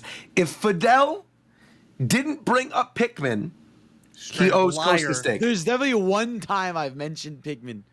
I'm not gonna lie, I don't you said remember every you ever time, mentioning Pikmin.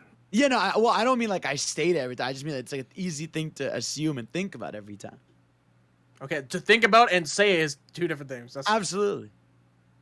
So you owe me a steak. I guess. All right, there it is. There it is. He's not even gonna wait for the info to drop. There we go. That's fine. Perfect. Enjoy your steak.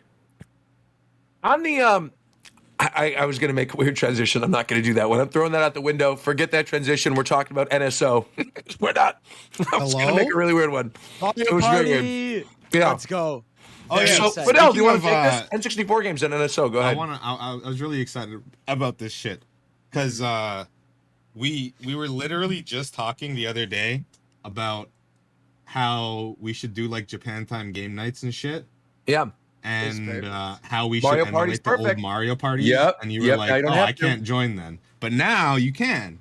Now I can play with you guys. Exactly. That's right. We can play online. So they announced Mario Party 1, Mario Party 2, Mario Party 3, the secret megaton of all of this, Pilot Wing 64, which now based on Stadium, bro. Wait, because based on the footage that we've seen of Pilot Wing 64, there's a video out there that has a comparison shot. The game is running apparently at 60 FPS now and looks like so much better than it ever did before in any. I'll send a link to this video. I think it was Game Explain put one up, but they did a comparison shot of Pilot Wing 64, the original game, and then how it's running on NSO based on the footage that they showed. It looks really, really good. I'm going to find the tweet.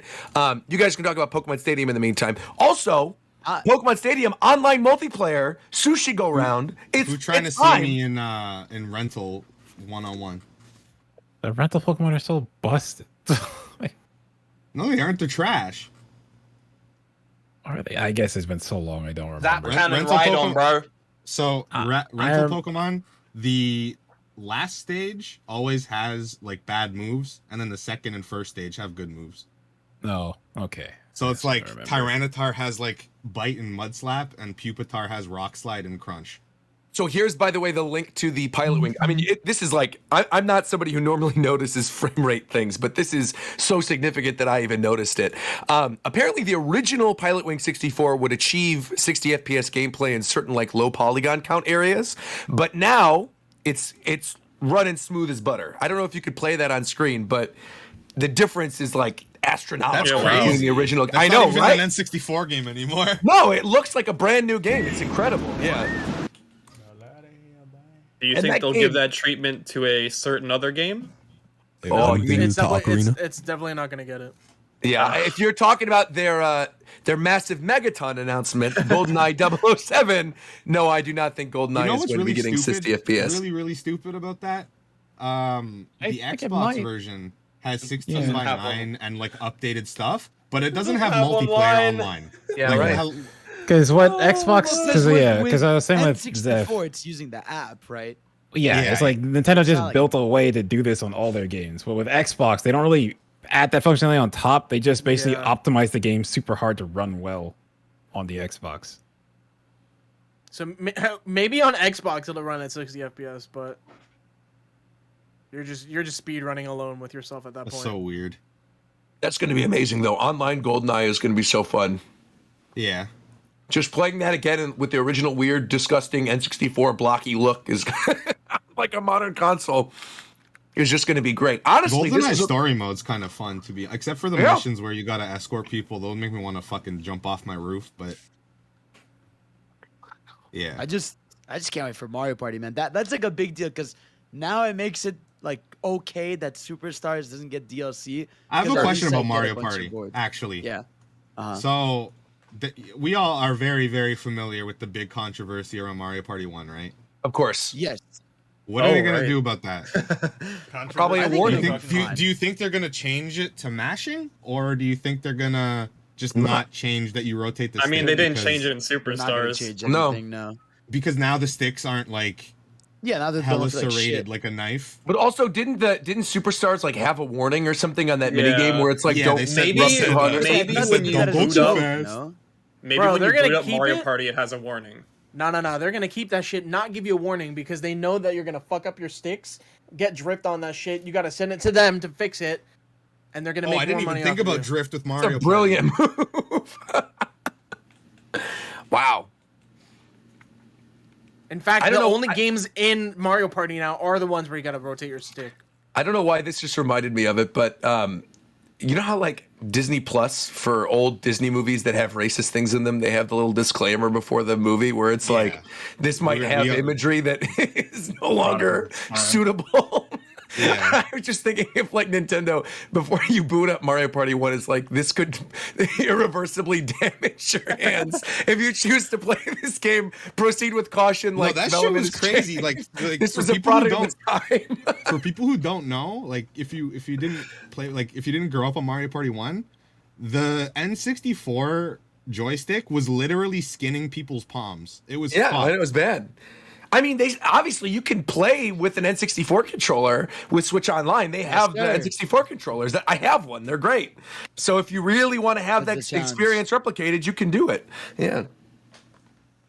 You can't tell people in playing Mario Party, hey, don't go too hard, bro, because people that play Mario Party you want to win, so you're gonna go as hard as possible. You turn into a fucking disgusting savage. Also, Mike, snowboarding's alright. It's on not the topic of 1080 snowboarding, I need Shofu. I need you to play this clip. It's very quick. It's 13 seconds, but I guarantee you, it's worth it. This is a clip of the soundtrack from 1080 snowboarding. I hope it's intact. It says that apparently it's in the Japanese version, but during the English translation they removed it. But the way NSO works is that if you have a Japanese account, you can download the Japanese version. Just play this song real quick on stream if you could. Sure, man. Only 13 seconds. Bro, you know how many old games back in the day had like occurrences like this in their games? What? This shit was common, man. What the fuck is this, bro? What the fuck is this? Homosexuality. But why? Oh, someone just said, it says on here, so apparently we're not going to be getting this. Harper Marie Rose just said, that's actually false. It was only in the soundtrack release. It was cut from the Japanese version during development as well. So there's no homosexuality song in... but why? Why was it ever there? I don't know. Devs are insane back in the day. The crazy shit I learned about game development was from a Did You Know Gaming video about SpongeBob, and they used literal images of shit for the tree textures. These motherfuckers are crazy. What? Do you want me to show you? Hold on. No. There's no hold on. SpongeBob shit textures. I got you, Is bro. Battle for Bikini Bottom? Or... Yeah. I gotta get out of here. Oh yeah, they also showed that was essentially Battle for Bikini Bottom too. There's no actual picture of shit here, but this. Oh my god. They used the running texture of shit for. Speaking of SpongeBob, I actually saw you tweet about this, Fidel. Didn't they include like the Pride SpongeBob canonically in the game now? They should put that Tiny Snowboarding song in that game, then. He has the purple pants, bro. Yeah. Pride Bob is people are calling him Pride Bob. That's great. Bro. Hey, Bob. I think I'm pretty sure the creator of SpongeBob said he was asexual. So that's cool. That was just funny. It is. What else was there? I mean, in terms of third-party stuff, I feel like obviously a lot of farm games. You don't have to go over all those. Was there anything in particular that stood out? About Rabbids? Oh no, take it away. Go ahead. Yeah, go ahead. Mario plus Rabbids. I mean, we didn't really see too much from the Nintendo Direct. It was mostly from the Ubisoft thing. Yeah, the Ubisoft Forward. But we did get a tiny little snippet from the Direct, which showed a closer look at the main villain. I know who that bitch is.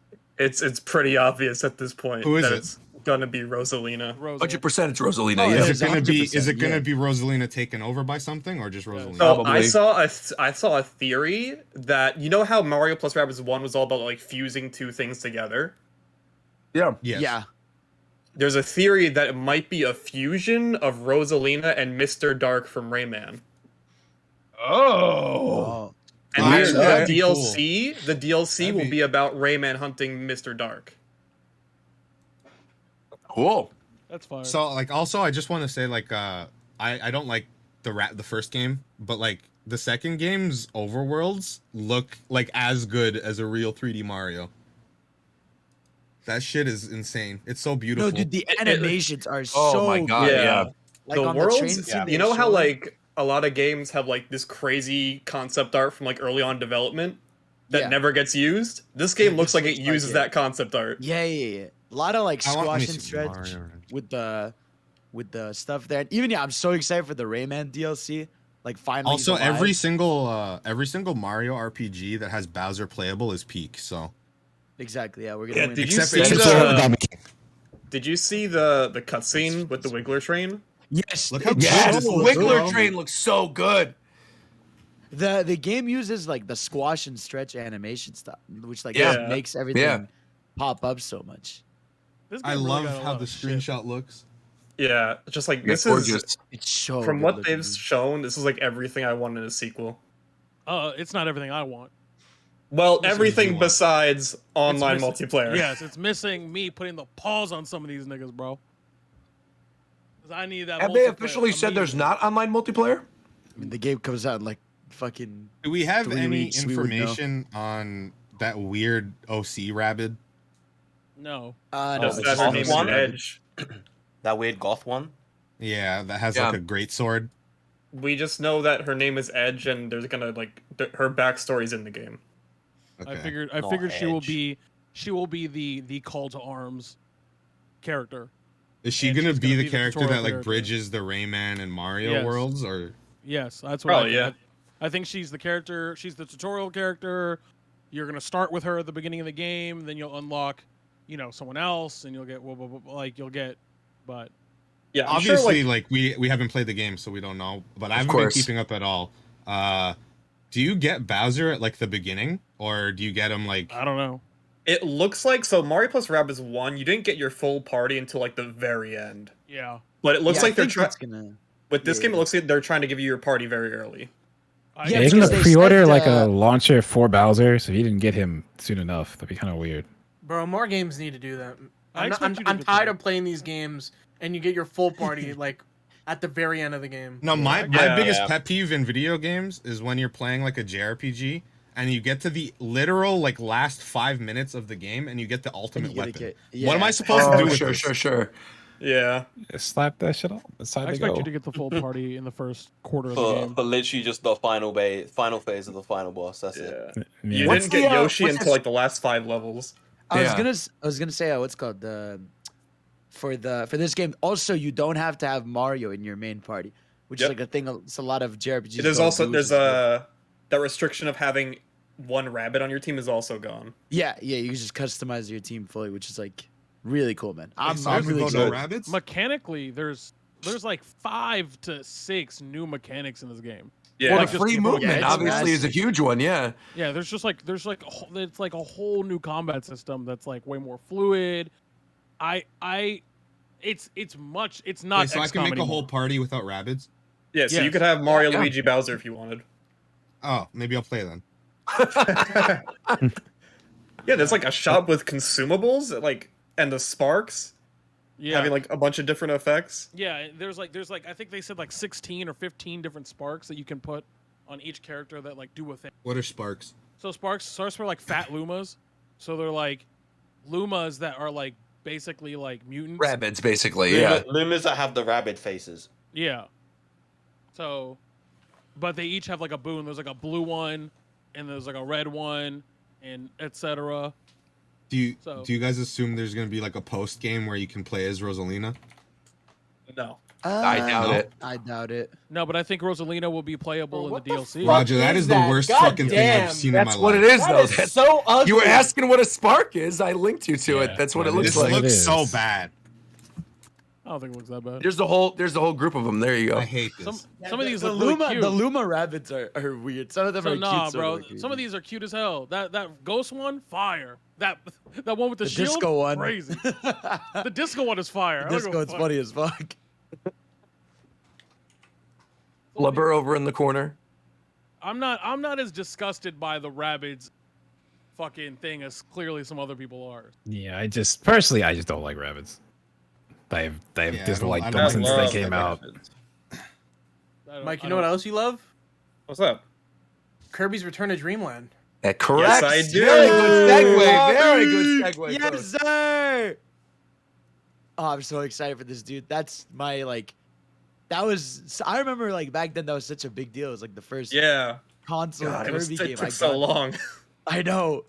But I it's am just- so have glad. such- I'm so glad every player can play as Kirby. You can Yes. just have 4 Kirbys on the squad. Yeah, that was the worst back then. I don't think you could do that. You could do that in the original, but like I think What's the the deal with point the, they're trying to make was because of Forgotten Land. What's the deal with the new power? Is there only one new power? So far, what we know is that So there's far, only yeah. mech. What is that? So Is it in just- Return to Dreamland, there were these little like rocket ship enemies that just didn't give you anything. So I think that's Oh, what they're so- trying to do. There's Okay. like it there's looks this, it's fun. The there's this mecha old ability. Let's Play video I put like 10 years ago playing Super this game on Fidels. the Wii. Super Fidels. This is like my 15-year-old channel. I think that game's. Could you like, link to that overall- so we could include it in the link it. description, That's Fidel? right. Yeah, please do. It's Oh my overall God. pretty cool, but like It's hilarious. I know why they did it, but like the outlines really put me off. Yeah. I feel like they should. outline. The outline should only be there if you're playing in handheld. I've See, I seen feel like people it say like looks the cool. outlines are there for multiplayer. It's like make your characters pop more. I guess. But, I like, also it- really it's like. Kirby. The outline's not there in the original game? No, No. it's completely different. Maybe you really can turn them like, off But they I like look DDD's really good. redesign. I guess. Yeah, as they've usual. Yeah, the Redesign. characters are they follow the Forgotten Land redesigns. DDD looks so much DDD better. Yeah. Let me get an example. Yeah, here's It the one doesn't where look people are showing lifeless. it. But what's What's cool the game is, like, called? Kirby's Return to Dreamland Deluxe. Yeah, Roger. Here's the comparison image. Let's see. Oh, yeah, okay. I mean, that looks kind of uglier, to be honest. Well, they went with obviously, a it's some cell spots where shade it looks style. better. yeah. See, look at the redesigns. DDD and Meta Knight look so much better. Oh, I disagree with DDD. Really? That's his N64 look. That's how he that's his original. No, I'm saying I liked the N64 look. Yeah, No, the left he's- side. Zev's saying the left side. The left side. No, is the left side is the remake. Forgotten Land one. Yeah, but that's closer to how he looked in N64. No. Compared to the new one, yeah, it is. Wait, put in For Kirby sure. 64 DDD and let me see. I'll show you. Look, he's the same. He has no neck and he has a beak in the middle of his face. That doesn't even look like the same creature. That's not even the same thing. That's not the It's same definitely thing. the Those, all same three of compared those to are the other different. one. His eyeballs are like most of his face in the Kirby 64 one, and this one his eyeballs are like tucked all the way up, and it looks like I don't know. He needs to go to the eye doctor or Bro, something. They look very similar. What do you want? They look The main very difference is You're that similar. on he's some chunky. copium, bro. What? The I main shots difference is where that it he's definitely- chunkier in Return to Dreamland one. There's definitely But, shots where Yeah. it looks better on Switch. Yeah, I Maybe. think the grassland area got the biggest Yeah, treatment. the grassland area is like great. The tree in the background, especially, and hold up, let me grab this. There's Yeah, a Roger. Wispy Woods fight. Yeah, look at this, Roger. Yeah, this is like a big. Oh yeah, that change looks in the nice. character. Yeah, This yeah. one. The outlines Oh, yeah, I make like it that look too. cheap That looks to me, good. though. Yeah. I'm sure that's got to be a thing where you can remove it. I hope doubt it. so. I think it's a stylistic change to make the characters Yeah. pop from It's the on the background box more. art. It's on So the box I art. doubt It's they're gonna style. let you change that. That's I feel like that's really strange because Kirby has never ever had that problem. Like Kirby Yeah, I've never ever been able to not keep track of Well, my character. because the think character what- designs are so simple and they're all brightly colored. It's Isn't always it- and easy it's to track Kirby. slow. The game is slow. Isn't it because Yeah. this game you're playing, you can play as 4 Kirby's though? Do you think maybe Also- it's just because of handheld mode? That's Yeah, literally it's it. definitely that. Yeah. Handheld- Also, handheld and why quick. why doesn't this have online? I'm That's what I so wanna know. mad. I That hate is also Nintendo. super weird. Yeah.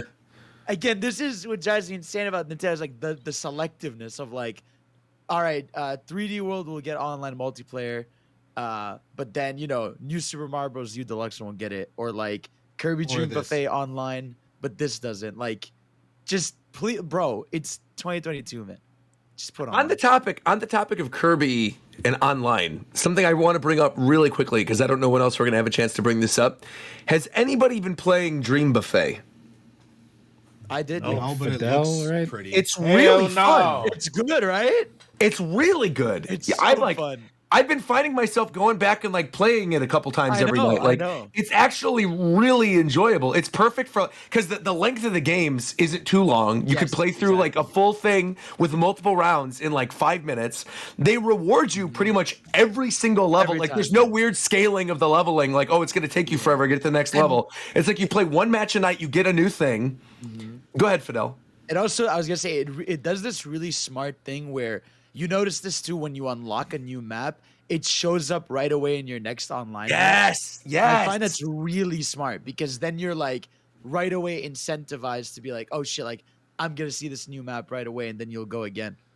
And there's a lot of really fun little extras that are in there that are like Easter eggs for the 30th anniversary. You've got the there's a cake that you can decorate on your main screen, and then every time you're playing, you get like these new little decorations for the cake. And I just recently discovered that you can decorate the whole cake with all the stuff you unlock. It's not just the thing that's on the top. So everyone has like different screens on their front main screen. The gameplay is like super fun when you're playing online. I think there's moments when you're doing the battle royale where it feels like it's somewhat unbalanced, but it's in like a Mario Kart kind of way where it never feels like super unfair. Yeah, it's just like that's part of the game. I really, really enjoyed this. This is not like just me shilling like #free game or whatever. Like I think the game is like what, $15 or something? Like and it's only multiplayer, but it's got you can play by yourself with CPUs, but there's quite a bit of content, and the music is really good, and graphically it is gorgeous, which is maybe another reason why I think this Return to Dreamland Deluxe doesn't look great, because Kirby's Dream Buffet is like one of the prettiest looking games on Switch. The food is like photorealistic, bro. Yeah, it's unbelievable looking. So again, if you like Kirby, I swear, dude, Hal just like flexes just to do it. Yeah, $15, totally worth your time. You will enjoy yourself. If you like Fall Guys, you like Kirby, you like pretty looking games on your Switch, like that is the game to get. I could not recommend Dream Buffet enough. It is very fun. I also think like that Hal has done exactly what I want out of an anniversary, which is you get a new game, you get a cool like spin-off that's different, you get a remake. Yep. And then like we got like the concert, the remastering the old anime. Yeah, like, Kirby's anniversaries are always good. Yeah, this one though has Do you been, guys remember the really good? You guys remember the Wii Collection? That game was good. Yeah. That was all the challenge yeah. modes. Yeah, so that was one of the best value for money collections like Nintendo's ever done. Yeah. And there were all those little challenge missions in that one too that they put in, and yeah, it was cute. Think was it Mario 25 on the Wii? That one was pretty good. It was like a re-release of Mario All Stars. Yeah, that one was kind of basic. Like, I had it. It was Kirby was much better, but it was still cool. Yeah, it was cool. The box. Was cool. The thing with those like little spin-off games that they've been doing, because it seems like they make a Kirby spin-off for the eShop every single year. Every year. Dream Buffet is far and away the best one. Like it's not even close of the other ones that were on there. There's one that's kind of cute that's on, I want to say it was 3DS. It's like the Tilt and Tumble-esque one. Do you know the one I'm talking about? Blow Up Blast? That one is pretty fun. The 3D one, right? I love Blow Up Blast. Yeah, Blow Up Blast is pretty fun. But like it's far. That was like their first. That was like the technical first 3D Kirby. I guess it would have been. Yeah, but it's like it's way better than like Kirby the Fighters or Clash of Kirby or whatever. It's just really, really good. I just recommend it. I want to shotgun a couple of things now because I feel like we're going a little like we still have a lot to talk about. I feel like we're like 2 hours in, so I just want to shotgun some stuff for the rest of the direct. Yeah, let's go. A bunch of ports, like actually fuck the ports. Tales of Symphonia is getting a remaster. Right. Apparently the Tales of Symphonia remaster is like very bad. It's not very good. They're like the GTA like shit here, where it's fucking fucking terrible. Yeah, it looks awful. It just don't play that. Speaking of games you shouldn't play, Mario Strikers is getting more free content. It's pretty though. That shit sucks though, dude. Because Strikers, that game should have been so sick, and it just. I know. I felt the same with tennis. I see. But I love. I agree. I think tennis and golf were both better than Strikers. I definitely did not buy golf. My favorite. I don't know. To be honest, golf. I don't know about I golf. think I didn't buy that one. The issues with Strikers are not going to be solved by just adding characters. Yeah. No. The issue, I think, there's two major issues. One, you can't make a lobby. Like, you can't just be like, hey, here's a code, get in this lobby. Second of all, the main component, which is the Strikers Club, you cannot use every character in the game no, that system unless is all awful. your friends are not only would you need basically 10 friends, I guess, to have the full roster, but they would all need to have a different character than you so that you have access to those characters. That's and nice. even then, you can have access to your gear. Like I don't know what they were thinking with that. And that's the It's only ranked awful. mode. Exactly. Yeah. Right. That's a then shame, aside man. from aside from all the farm games we saw, we Yeah. talked about. I just Mario want to Kart, right? say the farm game that mentally broke me and made me tweet what I tweeted was Was it the Story of Seasons? It was the one where they were like panning the camera, and then out of nowhere there was grass, and then the game dropped to 5 FPS, Yeah, it was and then Story I of just lost my Seasons. mind. Also, Or no, maybe that was Harvest Moon. I think that might have been Harvest Moon. Oh, speaking of farm games as well, if you live in Japan, you can play Harvest Moon on Japan. Yeah, NSO. NSO got that.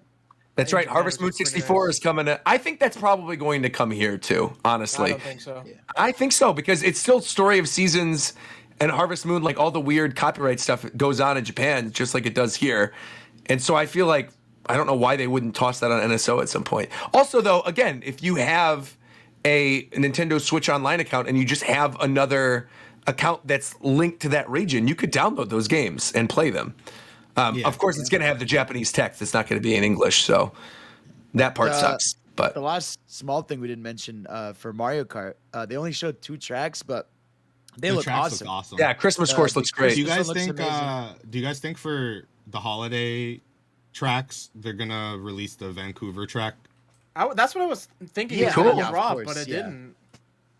Yeah, I Because they think only it'll be like showed November. Merry Mountain, and what was the other one? Peach Garden. Is it Daisy Yeah. Garden? Yeah, No, yeah, Peach yeah, Garden. Gardens, Peach Peach Gardens. I Yeah, the actually DS game. people don't like that track, but I I really like love it. that track. yeah, it's a good track. Yeah, Yeah, it's the a good chain choice. shop running around, the statue. It's a feel good track for sure. One other thing that got an update too during the direct is not Mario Switch Sports. Nintendo Switch Sports is getting golf. Yeah, no one cares about finally, Delayed. and it Dude, not only it got delayed. you can play up to 8 people. You can play golf. How do you? I don't understand. Cool. How do you delay? What is going on with this golf mode that it needed to be delayed? Like, not only was it Yeah, crazy, you know, at this point, how many golf games has Nintendo made? dude, it's just Too I many. cannot believe like. what Anyways, golf was there. It's just Xenoblade 3 upsetting. DLC got revealed. right? Yeah. Uni Bro, and a that new swimsuit, fantastic. hero, that new hero That looks I don't know fucking what weird. that. Yeah, I don't know what that design is. What's with their neck? I don't know. But Uni, They're drinking Uni in the piss swimsuit. in the trailer. I don't know what's going on with that shit. But challenge mode, excited. Sadly, Yeah, challenge cool. mode is Cool. more like definitive edition than 2. Yeah.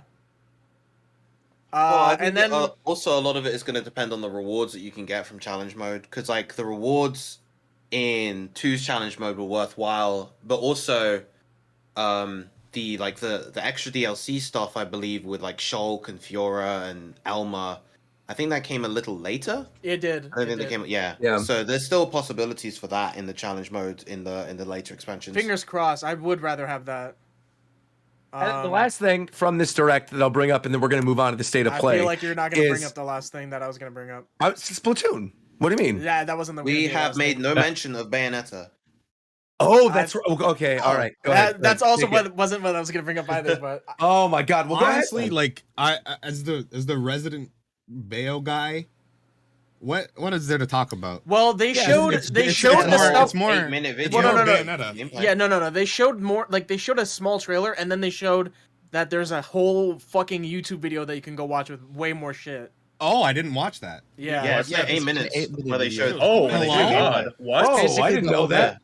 Yeah, they said it Okay. in the presentation. Well, that's I wasn't why paying I thought there was attention. nothing to talk about for Bayonetta. Dang. No, I mean it's just an 8 minutes, an overview basically. Like they tell you like, hey, here's how you can do your cool moves, but it looks. I genuinely can't wait for that. They game. showed the That new game is character gonna be too. amazing. It's cool. Yeah. Yeah, they show off some of the gameplay of the girl Virgil. Forgot her name. Right. I think it's Viola. Yeah, Something yeah, like that's her that. name. It's Viola. It's more That's like dope. it's more like girl, the other one. Oh, like girl Nero. Nero? Yeah, it's more like girl Neo actually. Yeah, Nero. you're right. Was the other thing you were going to bring up Coast Theatrhythm? No, it was something that I think could tie into the state of play segue a lot better. Let's than hear Splatoon. it. Yeah. Well, I don't know if you want to talk. I about was going to Splatoon segue first. into Splatoon. Exactly. Yeah, That's why I was saying that. Yeah. So let's talk about Splatoon, and then I'll bring up. All right, perfect. So real quick, they announced the first major Splatfest. It's going to be what Which would you is bring with you on a trash. deserted island, and it's Team Grub, Team Gear, Yeah, and Team Grub, Fun. Gear, and Fun. Yeah. I'm getting fun, bro. Of course. You're gonna die. Hey, anything You will perish. anything big man picks, that's what I'm picking. I'm same here. I'm a big man stan. No, while we're on the topic though, Splatoon, really quickly because I know a lot of us haven't had the chance to play I it. haven't beat story mode yet. Okay, so I've been playing a lot of it. One quick thing I will say, as somebody who was very vocal about thinking it looked very much the same, and I wasn't, super excited for it. This is one of my biggest surprises this year. I am loving it. I love the story mode. I think the story mode's very good. I was so happy with it. And they just released a patch that fixed the biggest problem I had with the game. Which is what was your biggest problem? When you got into matchmaking, you couldn't cancel it. Right. Yeah, thank God. Right, Wait, thank they goodness. just fixed that? Yeah. Oh, they just dropped it. Nice. That was what the maintenance was for. Oh my God. Yeah, you had I'll to say- you had a hard turn off the game. Yeah. it was Splatoon really 2 bad. really rubbed me the wrong way. I did not like that game that much, but Splatoon 3 I've been having a lot of fun. I haven't been able to play as much as I wanted to, but I started the story mode today and I just got to where it like really opens up. And I'm really looking forward to playing it because Splatoon 2 really put a bad taste in my mouth. Yeah, story Splatoon 2 mode in story 3 is and much, 1 I and 2 haven't is not played very great. all of it, obviously, but the story mode in 3 feels much better. Everything like getting rid of the fuzz for progression and the skill tree and stuff. It's just much better than 2. I think It's feels a super lot Octo to me, expansion. The way That's why I the love world it is very Octo expansion, but the other thing is like you can tell that this is the company that made Bowser's Fury. Like I can't really put my finger on it, but the No, I way get that it. you I get traverse that. Yeah, the way you traverse the world it and has like a Roger, the similar way they aesthetic, built all these too. environments. Yeah. I was gonna say when you open up after you beat the first boss in the story mode and you like get dropped in that area, when you fall on the ground. That's like the first thing that popped in my head. I was like, oh, this is kind of Bowser's Fury-esque. Bowser's Fury is instead of like, so most 3D Mario worlds follow like a theme, right? But Bowser's Fury is just like blocks and geometry placed around like Mario 64, and that's how Splatoon level design is. Well, it's just like floating blocks and like weird abstract. Yeah, the multiplayer is really good. I was gonna say for campaign, 2 things. Like one, it's like it's a middle ground because it has the Octo expansion like mini game levels, but then it has like regular full levels. No, and because also- like, what I would say to that is like the start of the game makes you think, oh yeah, this is Splatoon 1-2 story. Then you get to what should be the final boss. You beat him. It's like, okay, well, what do we do? Then immediately you're basically an Octo expansion. Where the big thing about Octo expansion, besides just like the challenge levels, is the fact that you can make levels harder by picking a harder weapon. While the other Splatoon games is like you're supposed to play through the game with every single weapon, and that's not how this one works. I think, Chad said it too. The sunken scrolls not being tied to levels is better Yes. because it makes you want to explore the overworld more. Also, it's very clear this team likes Sunshine. Extremely clear. Just leave it there. Just leave it there. Careful. Leave it there. But even just uncovering the goop from the island, like just very Sunshine like. Very excited about that stuff. But yeah, no, and getting rid of the fuzz is very similar to getting rid of like the bad paint. You know what I'll say about Splatoon 2 Splatoon 3 as well? This game is the first game that is actively making me use the Nintendo Switch app on my phone. Dude, yes, same. Yeah. Same thing with Splatoon 2. Yeah, because if you want to get gear, you have to keep looking at it to see if there's going to be gear that you actually want. Oh. Like honestly, I didn't know I had it on this phone. Oh, I got to do that then. I used that shit to type in Animal Crossing. You guys didn't do that? And Animal Crossing, yeah, but Animal Crossing. Yeah, I used it in Animal Crossing for typing. Yeah. Yeah. I didn't even know that. The fuck. Yeah, I use it for typing emotes. The only games it's ever been useful in is Animal Crossing and Splatoon. So it's shit. Dang. Yeah, I'm sure we'll talk more in depth during the next episode about Splatoon because more of us will have beaten it and played it and stuff. But I'm sure there'll also be like an update by then. Yeah. But it's really, really good. I'm so surprised. And really quick thing to mention too that Splatoon 3 had the biggest launch in video game history in Japan, selling over 3.5 million units, which is unbelievable. What was the previous record holder? I saw that. Animal Crossing. It was. Oh, there you go. Okay, yeah. You know what also does well in Japan? Let's hear Tekken it. 8.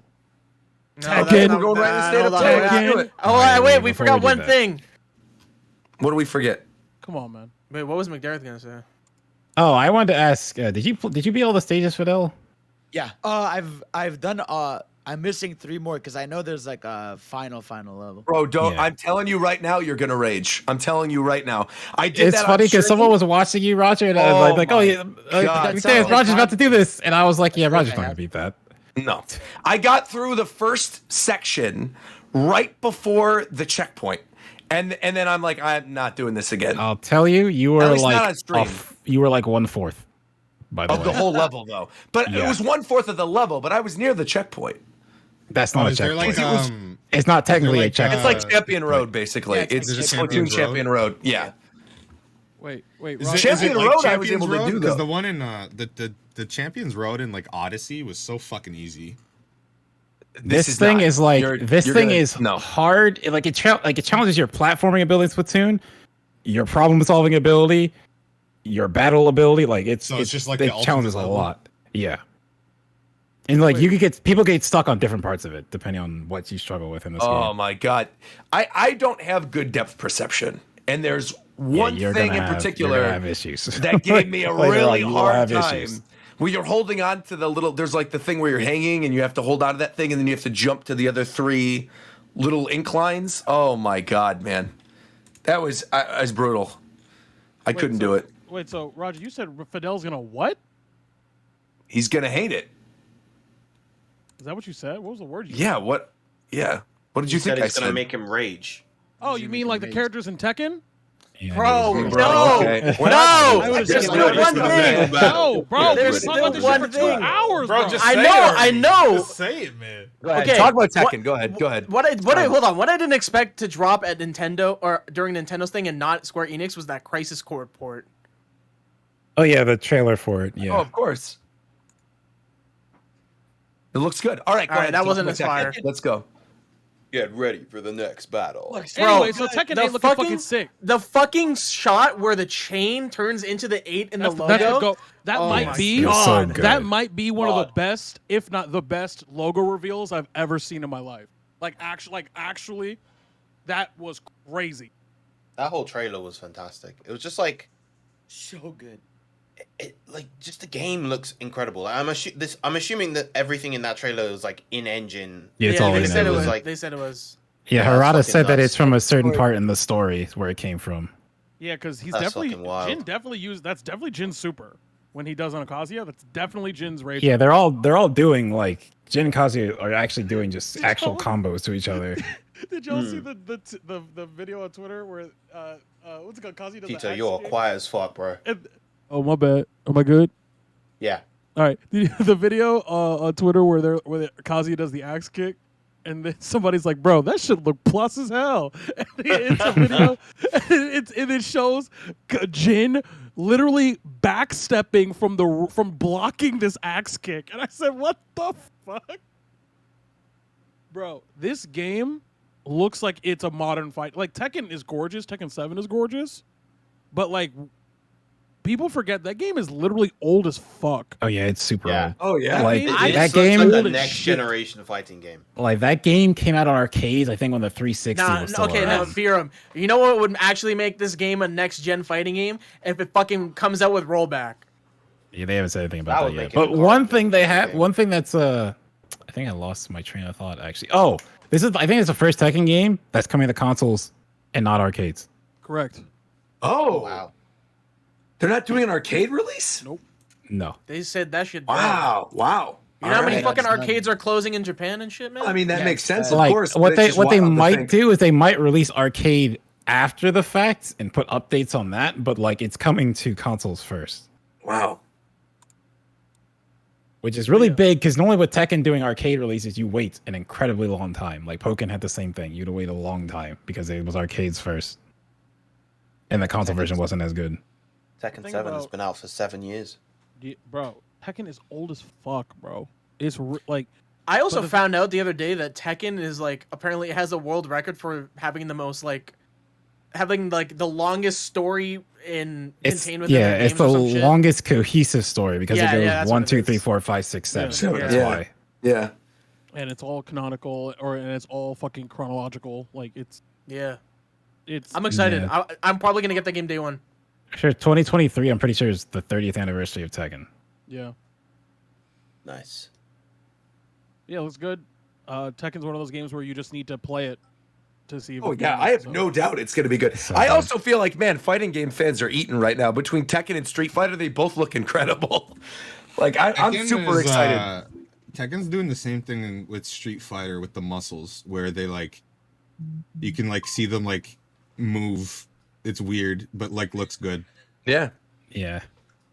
The big bulge and flex thing. Yeah. Can't wait to see Jack 8. I want Lars. I know Lars is gonna be there because he's pretty popular, but I just want Lars. I want Lily. I have Lily forever. I have no history with Tekken other than I played Tekken bowling because that's fun, and when I've never watched The Walking Dead, but when Negan came out, I played him for like 3 months out of just pure irony because he was hilarious. I want to see what kind of bug alien abomination Yoshimitsu is going to be this time around. Yeah. I think he gonna be because he was a squid before. You feel me? I think he gonna be a bird. All true. That would be so stupid. I think It's- Yoshi gonna be a bird this time. It's funny they've never done that. I had to think in between Tekken and Soul Calibur, they've never done They've that. never had Yoshi be a bird. I think Yoshi about to be a bird. Do you think they're gonna do cool crossovers like with 7? Yeah, for sure. Oh, no doubt. Yeah, of course. Eventually, yeah. I think the launch game's going to have one, definitely. I don't know who it could be, but they will have one. Tekken's got some. I'm just looking at this again. It's like I forgot how many characters I genuinely like. Like all the I think different there's a designs and lot stuff. of They're cool cool. characters, and they all have unique fighting styles. So like, Wasn't Tekken Cats is so cool. Wasn't that blind black man broken? Leroy, yes. At launch, yes, he was very broken. Yeah, in Evo Japan 2020, there was 6 Leroys. It was either 6 or 7 Leroys in top 8. It was kind of crazy. But now you like never see him. Maybe they'll do like another Street Fighter edition, and they just put like some random Street Fighter 6 character in. I think they might to Tekken, make right? up for. Yes, he's in the story of Tekken 7. So yeah. But I feel like they might do that to make up for Street Fighter Cross Tekken, or Tekken Cross Street Fighter, because they canceled that. So maybe. I mean, with Akuma, like I said, Akuma was in Tekken 7, Yeah. but that's mainly because Akuma is actually in the story. Yeah. Like Akuma is not a guest character. Like Akuma It's is like part of it. Yeah. Yeah, I mean, Akuma is part of the cast. So like, He's- so you know, I don't know. if I they're still gonna call do it a the same thing. guess, but I mean, but they No, I also don't call had that a like. guess. I don't call that a guess. When you're canonically in the plot like that, I mean, but Snake was canonically in the plot of Subspace Emissary. Was he still a guest?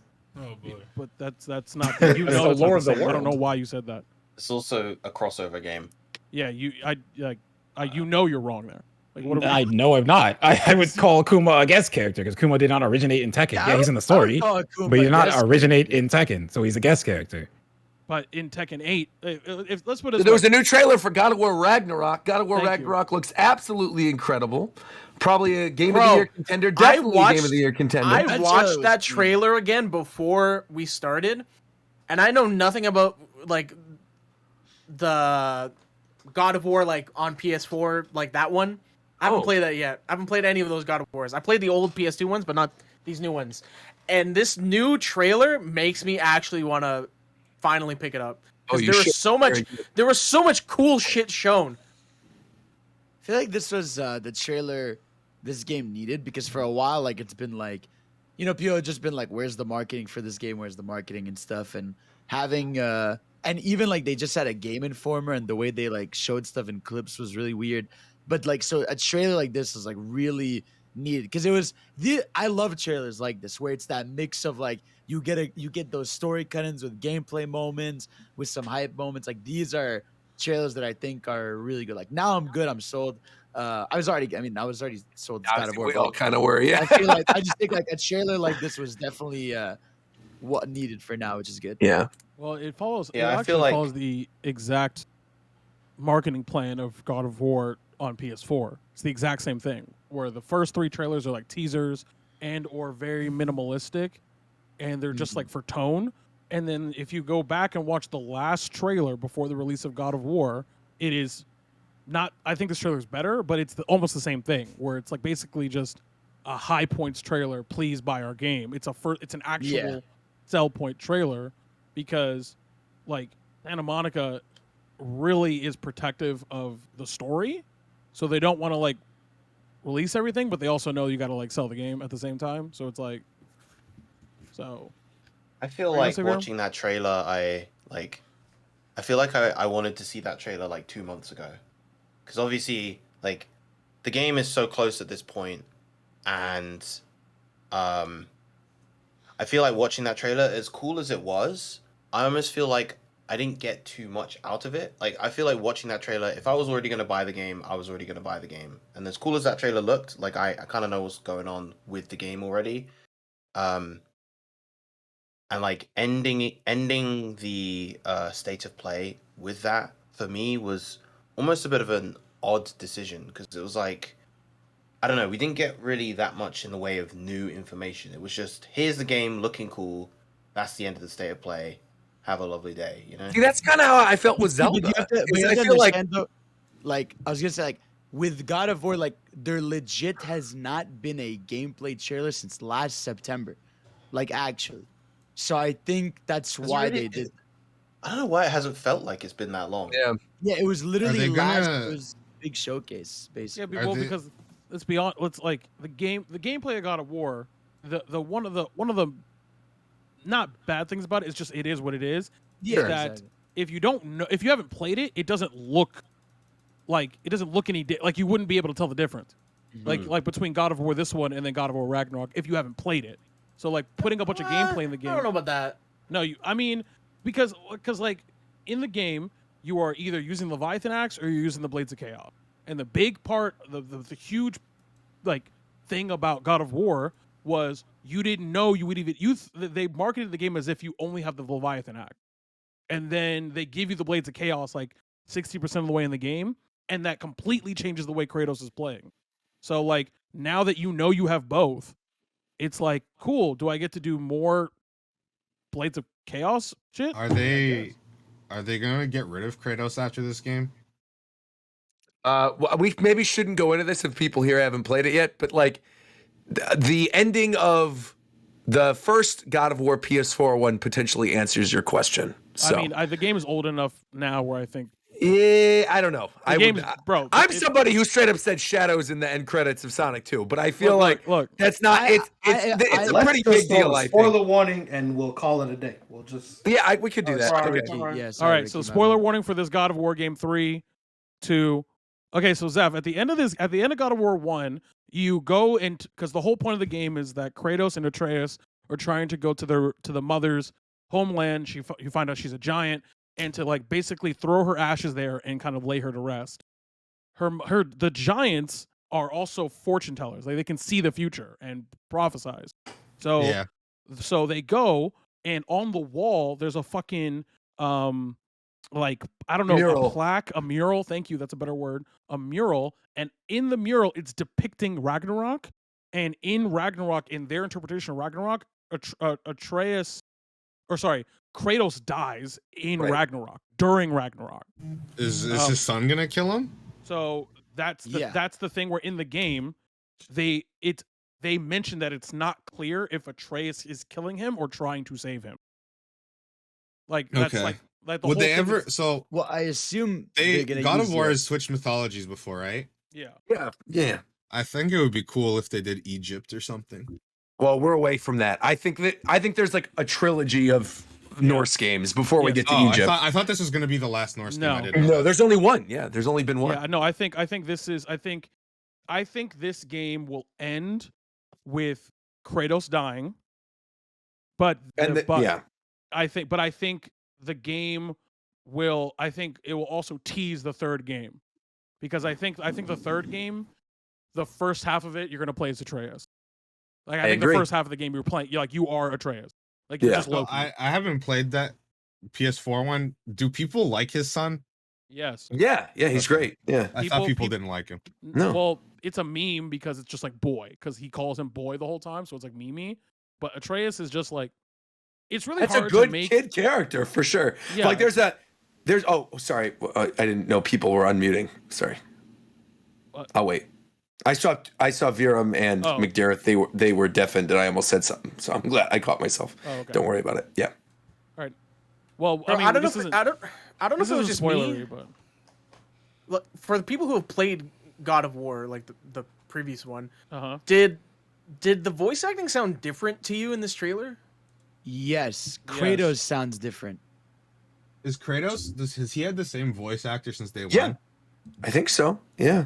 I don't think well, so. Kratos I don't sounds think since different. day Well, one. Like No, from the no. PS2 games, no, I don't think so. Oh no, but the same one since God of War PS4 for so sure. Yeah. He's the same, but Atreus is different, and they said this in an interview where apparently like he had hit puberty like Right. around the end of the recording of the first one, so they were lucky. So that explains obviously why the kid sounds different, but yeah, Kratos definitely sound a little more like. Oh, the he kid sound is like- actually a child actor. yes, Right. They were on stage at the Game Awards. because they did all the mocap too. Yep. Yeah. So that's kind of why. I'm really looking forward to it. I think it's going to be really good. Yeah, The problem I mean- is it comes out. I mean, there's a lot of stuff that's coming out in the next couple weeks, but like it comes out between with what, Sonic and Sonic Pokemon. Frontiers? because that was So Sonic. the day after. Yeah, the Which day is an L after for Sonic, by the way. right? No. You Common assume that Sonic everyone L. that's gonna get That that. is a common Sonic you L. assume Common that Sonic everyone gets L. like a God of War. I like, don't think God of Sonic God and of a War fucking and Sonic Sonic. fans have any. Yeah, they overlap. don't think they do overlap not. that much. Speaking of Sonic, the only thing we're going to mention very We're not briefly, talking 'cause shit there's a on lot of Sonic stuff. next game. No. The Next only game. thing. Wait. The only thing we're going to mention is that Sakurai played Sonic Frontiers at TGS. True. And that there was a gameplay trailer in which there's like a glider thing, and it looks interesting. And that's There's two it. things I wanna say about Wait. the So it's Sonic game, Supersonic, about the Supersonic. That's There's it. two the things I want to first- say about okay. the Sonic game. It's first time he's been story relevant since Generations. That was 2011. Okay. I think the game obviously looks much better than what we first saw. Okay. I think Shut up. I think it's just gonna be like an average video game that we all have fun with, which is a W for Sonic.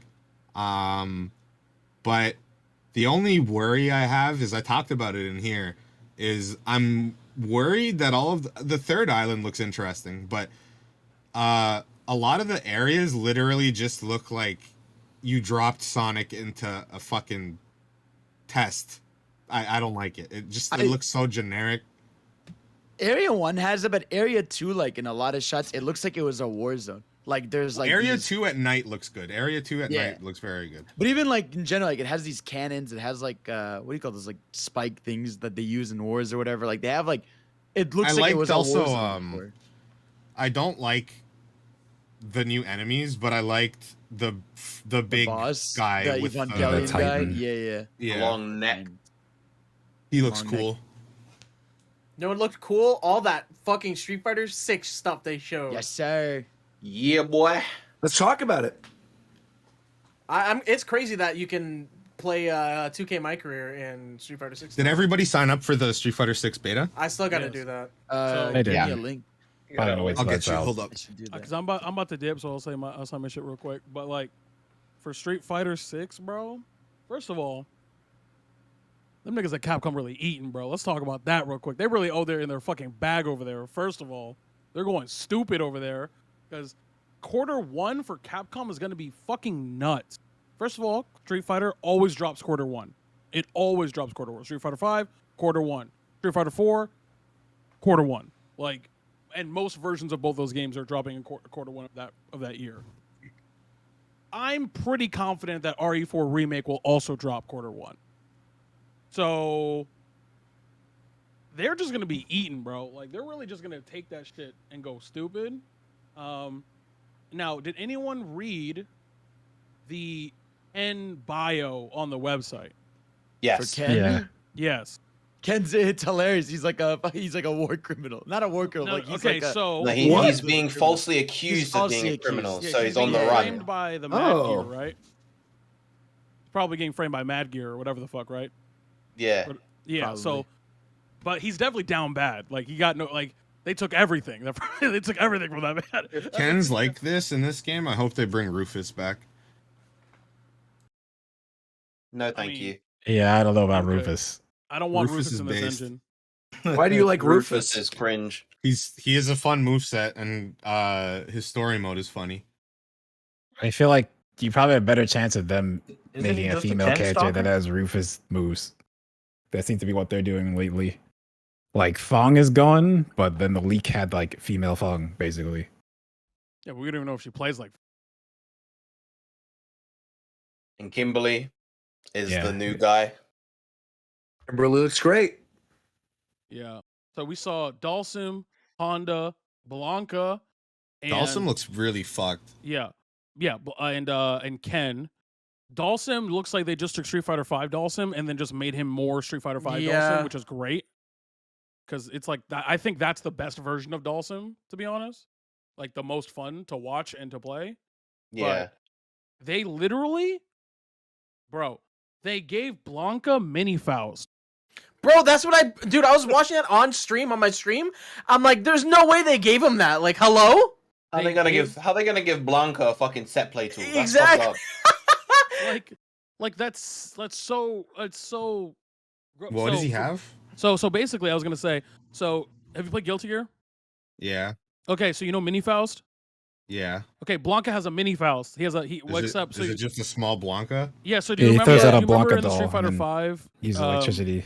like the fucking costume Blanca, the chibi cartoon Blanca? Yeah. He throws out one of those nerds and then he can do a move on that guy that makes him just a hitbox that just walks forward.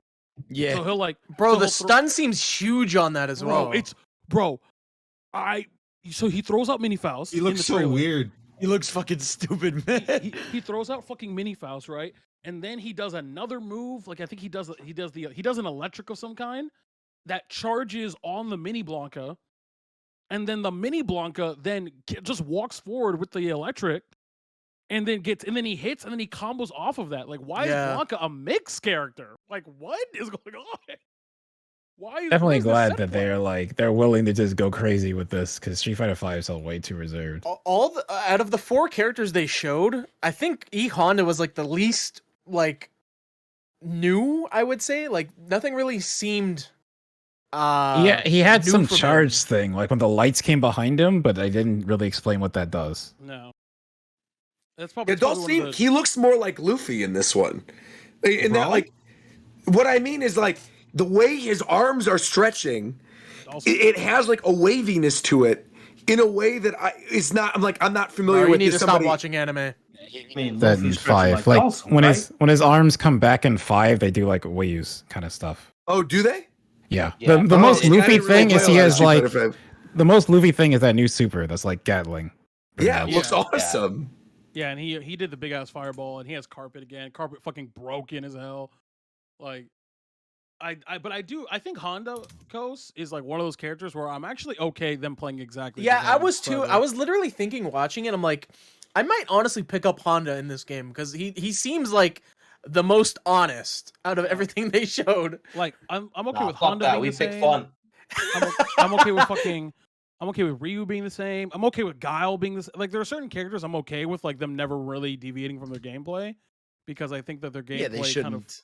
Well, they get At their Guile core, to just frames. That's what defines them, I guess. Yeah. They're, Like they're Honda. the Shoto. Yeah, you're gonna like you're gonna hand. Are like, all of the Street Fighter 6 leaked characters the base roster? Yes. We Most don't likely, yeah. know, but we're assuming yes. It seems like it's pretty. It's the fact that they just casual. I mean, obviously it's TGS, but they revealed 4 characters here. Yeah, means they definitely have a lot. In What's the bag. funny is I feel my like favorite they. thing that's come out about Street Fighter 6 today was Jury uses the old Chun-Li win pose, which solidifies her as the evil Chun-Li. Yeah. It's so good, man. Just everything about this game, man. The presentation, the music, the flashness of the moves, like all of it just It And, feels like even old fighter. Like I feel like hip hop and rap have as much of a place in fighting games as metal and rock. But like Street Fighter is the only game that's ever explored that. I feel like, other than like Def Jam. Yeah, exactly. Now, And It it's fits like the theme of Street like Fighter Killer so Instinct. much, though. Like you got like TJ Combo's theme in Killer Instinct as well. Yeah, but it's pretty much only Yeah. TJ combo in that game. But it is a very good theme. I also really love how the hub, like, it's so cool. It's almost like you feel like you're at a fighting convention. Yeah. Just like An people are on arcade. these And there's tables. a lot of like other Capcom references in there. The little like Pixel Mega Man and the little Metan. Yeah. In that training mode, it looks really cool. Yeah. But it's like On it's the- it feels less arcade and more almost like you're It at is a an arcade. con. Yeah, no, I know it's No, an no, arcade, I mean like literally. Was it literally? Like, yeah, Oh, no, it I mean is like literally literally. like the battle Yeah, hub. because what I'm saying is that you can play old Street Fighters. Oh Apparently, yeah, it's true. in You that. can. Yeah, in the Oh, really? Yeah. What, Yeah. you could play Street Fighter like in the arcade cabinets? Like, Yeah. like Yeah, yeah, they you can showed do, like, Street Fighter you can 2, just- Final yeah. Fights, Yeah. and some other game. That's What? cool. Yeah, look, I'll send Yeah. a screenshot. But they Yeah, seem the like they story mode looks rotate. cool. I saw them like using like spinning bird kick to platform. yeah, it's Like hilarious. Oh my God, yeah. yoga teleport to teleport. Oh across yeah, gap. look at this. Like the Yeah. most exciting things as like a non-Street Fighter fan to me that's like making me really interested is the story mode and the extreme battles. What's the extreme battles? Oh, that's that shit with the So house. it's They like- have yeah, a- like extreme has, like, battles crazy is gimmicks. Hey, whoa, it's wait, gonna one be- person. I need Hey, one person. one person. So I like for to, the yeah. extreme Mike. battles, they add all sorts of crazy gimmicks to the battles. Like Oh, there's this like one is it like playing mode. with items on? Yes. Yeah, Or so like, like there's this like one Special mode. Smash?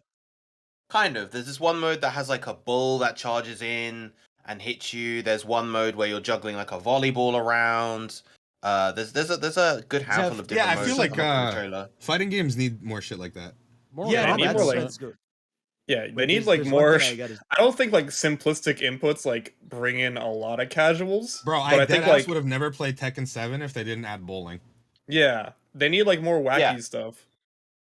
It's the wacky, zany, over the top content that brings a lot of more casual players in because it gives them Definitely. a bit more of a reason to just kind of dabble with the extra modes in the game. Content is so important for a lot of fighting game players, and I'm really glad that for Street Fighter 6 it just feels like a much more complete package Yeah. after Yeah, the man, it's atrocity definitely- that was launched Street Fighter Yeah, 5. Launch Street Fighter 5 was so bad. Yeah, I mean, Oh this no, is gone. We celebrate. yes. I mean, it's just like this is what I was so excited for, is seeing a Capcom fighting game during this era where they are at their peak height of all the releases are just extreme bangers, and like everything about this release looks So- incredible. So too, I still maintain that Street Fighter V is probably the worst released AAA fighting game of all time. Yes. And I started playing Street Fighter 5 for the first time since Uh-huh. the PS4 beta, like a week ago, and that game's pretty fun. it is very fun. Yeah, It it's fun became a for much sure. better Now, game yeah. over time, Yes. but at launch it was an absolute It was disgrace. the worst. And then the second thing was I'm seeing a thing that I'm really hopeful for, and I think I attribute a lot of this to like smaller fighting games like Skullgirls, but also Guilty Gear as well. I think they're the first AAA game to do it to my attention. I think KI did it as well. I could be wrong, but it's like small things like your rank in Street Fighter 6 is character dependent, not universal. So you have a rank like on that. Ryu, you have a rank Yeah. on Ken, you have a rank on Honda. So you can go on a rank. So if you're a Honda main and you're like, all right, I've been labbing around with Ken for a little bit, you don't immediately play people to the level of your Honda. So that's immediately first of all, that should be how every fighting game ever works from now on. And Elite then, Smash. yeah, it's essentially just Elite Yeah, Smash, but yeah. but like Each character has an individual ranking. yeah. Yeah, Yeah, you like don't Elite have, like, Smash basically gets it from like Tekken, where each Yeah. character's a ranking, but you have an overarching ranking on top of Right, that. right. Yeah. That's Why is so there a one of the- Metar? That's one of extreme the battle. items you can toss. Oh, at people and that's it just cool. does- It's hilarious. It's fire, dude. And like I like the Mega Man costumes in Street Fighter 5 a lot. they're great. The Rashid one is fire. I'm just really excited for Street Fighter because I definitely think it's gonna come out Q1 next year because I think that game is way more done than people think it is. And just I'm excited to it's really weird because I never thought I would feel this way about a fighting game. I'm excited to see what the first wave of DLC will be for Street Fighter 6. Like I know or Street Fighter, yeah. Do you think they're gonna do crossovers? I think that within the first wave, you're gonna get at least one SNK character. Like I think Rock's gonna be in Street Fighter 6. Like I really do. Like specifically Rock. I don't think it's gonna be Geese because Geese is in Tekken, but like I think it's gonna be Rock Howard. Like I see Terry as well. I was gonna say Terry, but I'm like Terry's kind of in Smash, so it's like they could double down on Terry if they want, but like Rock Howard isn't really in shit. Plus, they have like they're making Garo again, so I'm just like, I want them to add Batsu from Rival Schools. No one. Yeah, I knows feel what like I'm they talking might do about. another Rival Schools character after they put in Akira in Akira Street in Fighter 5. Usually, if Capcom does crossovers within Street Fighter, they just keep it within other Capcom franchises and ones that are kind of tied to the Street Fighter universe or can tie like Final Fight and Rival Schools, stuff like that. Yeah. Well, actually, those are all confirmed. Basically, same universe: Rival Schools, Final Fight, and Street Fighter. Like I really think like no bullshit, we are about to enter the second fighting game renaissance. Okay, if you think about it, Tekken 8 / Tekken 7, Guilty Gear is still going strong. Street Fighter 6, you're gonna have Fighters just got rollback. Your fighters are gonna get rollback. You're gonna get rollback. You're gonna get Project L fairly soon. Like I really think we're gonna get another huge fighting game boon. But I believe it'll be bigger. I really do. I think it'll be bigger. I think more people will be playing fighting games 2 years from now than like ever before. Like ever before. I just hope we get a crossover game soon. Yeah, I agree. I think like after Street Fighter 6, I want another Marvel vs. Capcom. Infinite got done dirty. I think it's like the PS4, Xbox gen like is associated with, the game as a service fighting game, where like a lot of them would launch sort of bare bones, but they'd be like really pretty and presentable and fun. But now because we're in like next gen, it just feels like they're taking that foundation. They know they have to launch really strong and that the content's going to be more consistent. And obviously we have our mix of free-to-play fighting games with the premium ones. And it's going to continue to just keep bringing in people into the fold. And bro, think about this. We don't even know what fucking NetherRealm is working on right now. Oh yeah. Like they have a game. Like, and it's more done than I think people think it is. Like, so we don't even know what the fuck they're working on right now. So add that, whatever the fuck that is, to all these other fighting games. It's we eating. FGC niggas are eating. It'll be good. I can't wait to see what ArcSys does that's next gen only. Because so far, like, Guilty Gear it's gorgeous, but like that's on both consoles. And what was the? To be fair, Street Fighter 6 is also not next gen only. Street Fighter 6. That was something I just found out. I thought Street Fighter 6 was just PS5. I didn't know it was also coming to PS4. Yeah, it's old because the RE engine can run on all this for stuff. like the TGS stuff, and I was like, what? Yeah, it's because RE engine can run on that stuff, and it can be more optimized on newer stuff, so they can do that. Yeah. I just think like I'm very curious to see what ArcSys does now, even more like because they've already been insane with their animation stuff, but I feel like whatever their next big mainline game is, it's gonna look insane. One Piece Fighters, please. Do y'all think that? Because I think I've had Shofu this, and if I haven't, I want to see what he think. Do you think it's more likely for ArcSys to do a sequel to Fighters or to do a completely new IP? I don't fucking know, bro. I think that depends on Bandai, because Bandai's the one that has to go to them with it. So if Bandai wants another Dragon Ball game to fit their schedule, then they'll do that. But if not, then I mean, I've heard about this My Hero game for a while. That's what I'm saying. That's true. They've been talking about it. I honestly don't think they will though now, because My Hero's it's been like, it's not as popular now as it was 3 years ago. Yeah. I was gonna say, like, as someone who adores fighters, I feel like another anime would deserve that, because I feel like with Dragon Ball, like they get the sequel is gonna do better, but it's hard to recreate that feeling of seeing like getting all those characters for the first time there and getting the dramatic finish and stuff like that. So I feel like it makes more sense to, hey, Fighters gets its rollback to keep it alive. In the meantime, like, here's a new anime fighter for some other franchise. Didn't they do like they did something where like it was a survey and it was asking what anime IP would you want us to do stuff for? And weren't there a bunch of different things on there like Yu Yu Hakusho? I just want them to do a 2D. I just want them to do a 2D jump game. Yeah, Of I mean, course. If they did Jump that'd be Force, ideal. that'd be so good. I just Jump Force, I but, think I keep saying this with that. I really feel like that's like the emergency button. Like that's like Yeah, right. For some reason, I genuinely think that it's like every company has like an emergency button game. Pokemon is MMO. Yeah, that's right. Pokemon Rainbow. Right. But it's like every company has that. And I feel like that's the jump 2D Arxis game is the emergency button. Yeah, but if that's the case, then we never get it. Yeah, exactly. Yeah, yeah. But I think. I do. I think I can't even lie. I think, and I don't like that. I think that, but if it's going to be a new IP, I do think it's One Piece. Like I do. I hope so, man. I think it's One That'd be Piece or sick. Naruto. It's either one because you have that'd to. be great. It's not going to be Naruto because Naruto, the dude who leaks all the anime games, I forget his name, said that there's a new Storm game coming and it got delayed to add a huge component to it. And they just announced today we're gonna see the Naruto. Like they said in 10 days, they're showing the Naruto 20th anniversary plans. Oh, there you go. Regardless, I just think Can it that, be to like, cancel Boruto? I hope. What? Did they really? Let's hope so.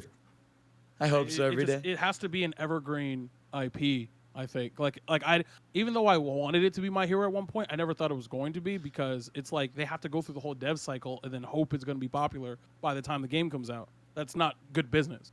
The only Why would you do reason, that? the only The thing reason with why I One also Piece- feel with go ahead.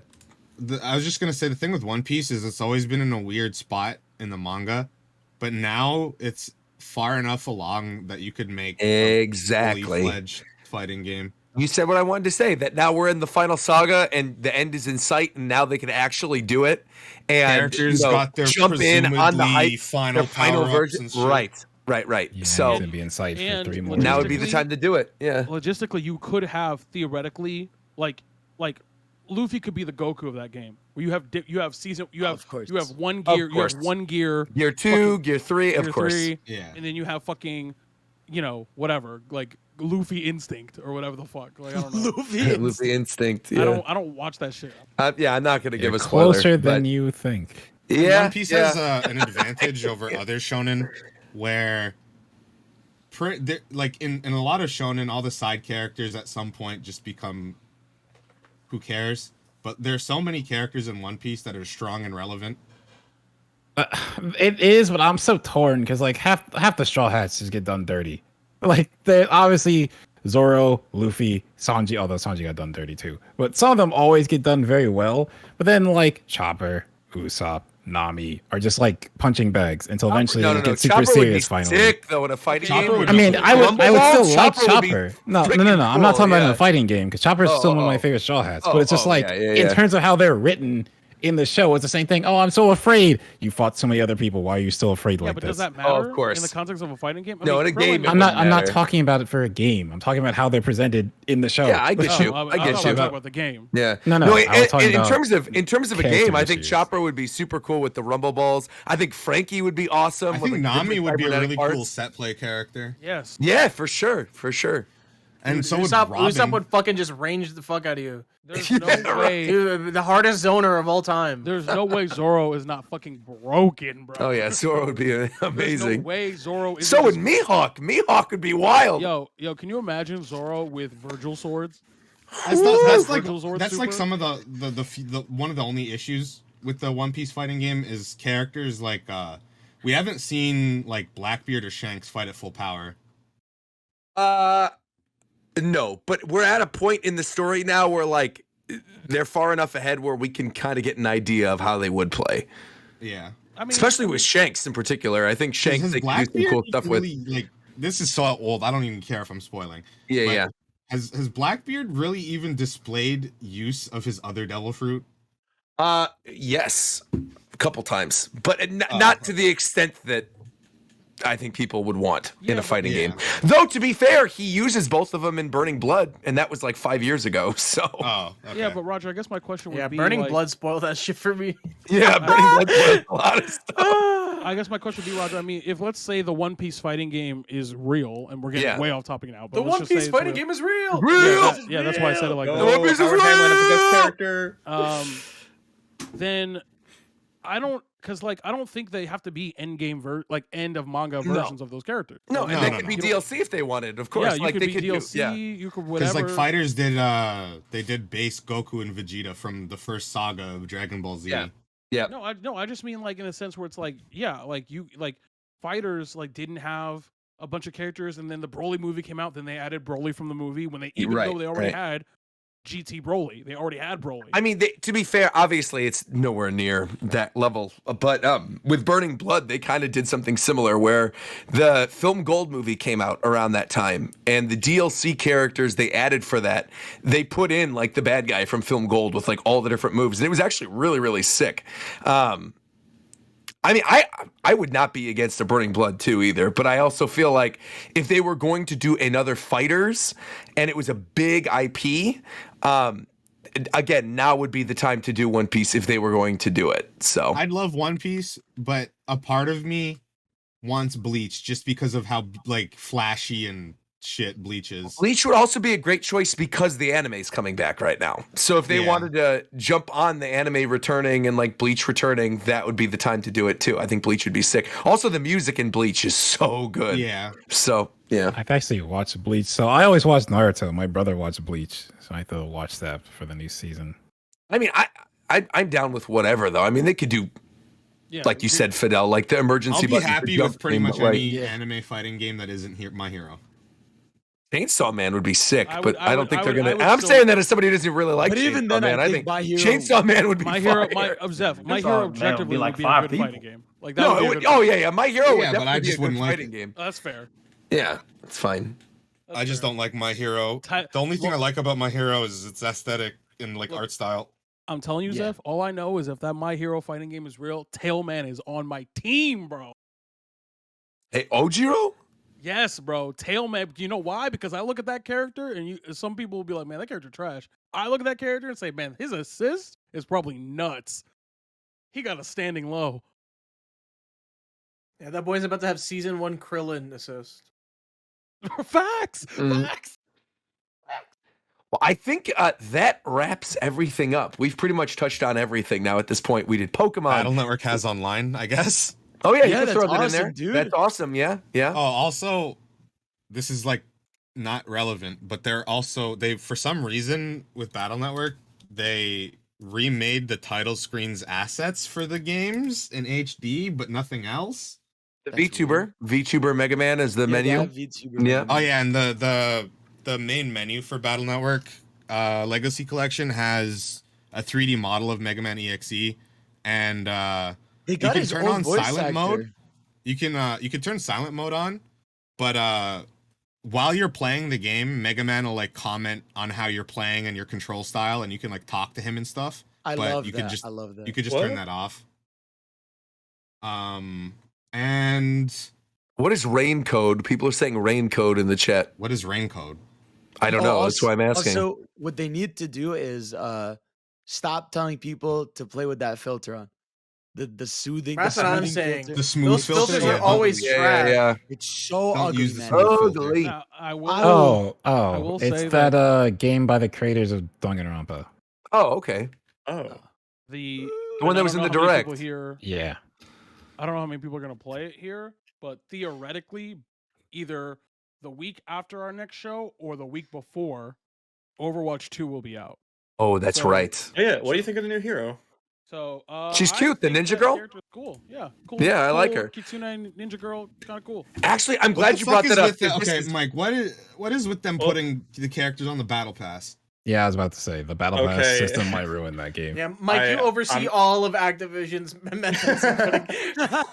So what they're doing now is they're doing a hero every alternate season, and I think this season's last 2 to 3 months.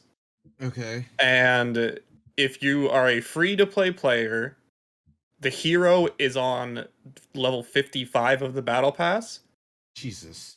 If you miss the battle pass, there's in-game challenges you can do to get them for free, or they're just going to be in the in-game store. Okay. If you buy the premium track of the battle pass, you get the hero right away.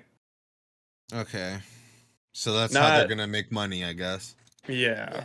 Because the game's free to play now, right? Yeah. Yeah, it's free to play and they took out the loot boxes. But Now, what I was gonna say on the topic of Overwatch, because this is important, because I just did this today, literally right before we started.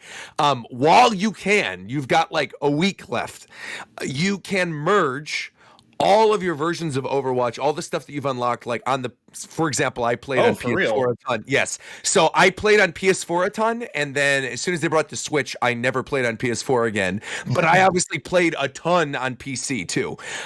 What you can do right now, you can merge all of your versions into one version on your Battle.net and have all of your skins, and it takes, I think it was your record of your highest for whatever your records are across each platform. It gives you the highest one of whatever you did. So yeah, there's some shit I have on Switch that I don't have on PC.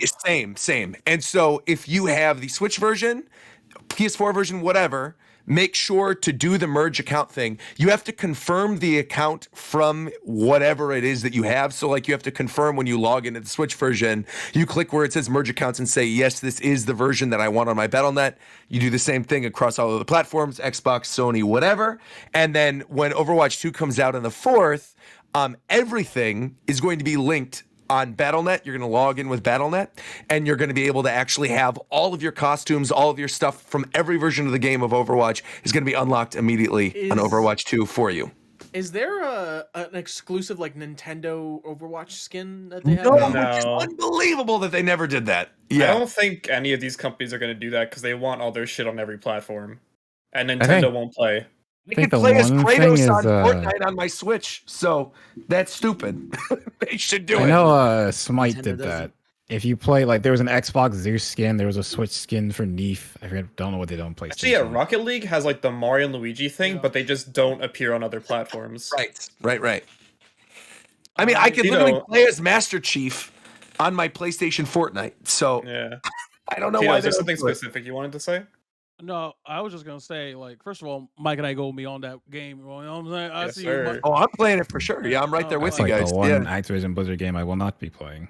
I'm very I am a little bit more forgiving than most when it comes to competitive games, because I'm more forgiving and I kind of understand, not that other people don't, but I sympathize more with how hard it is to balance a competitive game, especially when it's active.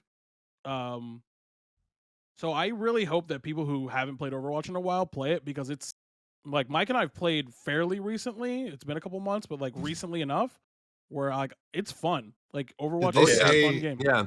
Did they say how many new heroes there's going to be in Overwatch 2 or no? Technically, they said every other alternating thing, right? So yeah, every alternating season. The season 2 is a little different. So like season 1, we get Junker Queen, the new hero. I don't remember her name.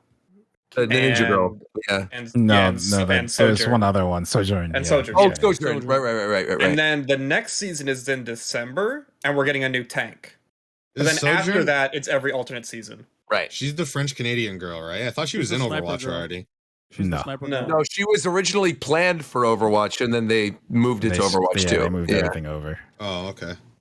Yeah, it seems like they're trying to make her the new poster character. Yeah. Right. And that doesn't include the fact that they literally remade like 4 characters in the game. Like they remade Bastion, they remade Orisa. Like Orisa's a completely different character. Yeah, when Bastion goes on tank mode, he has treads now.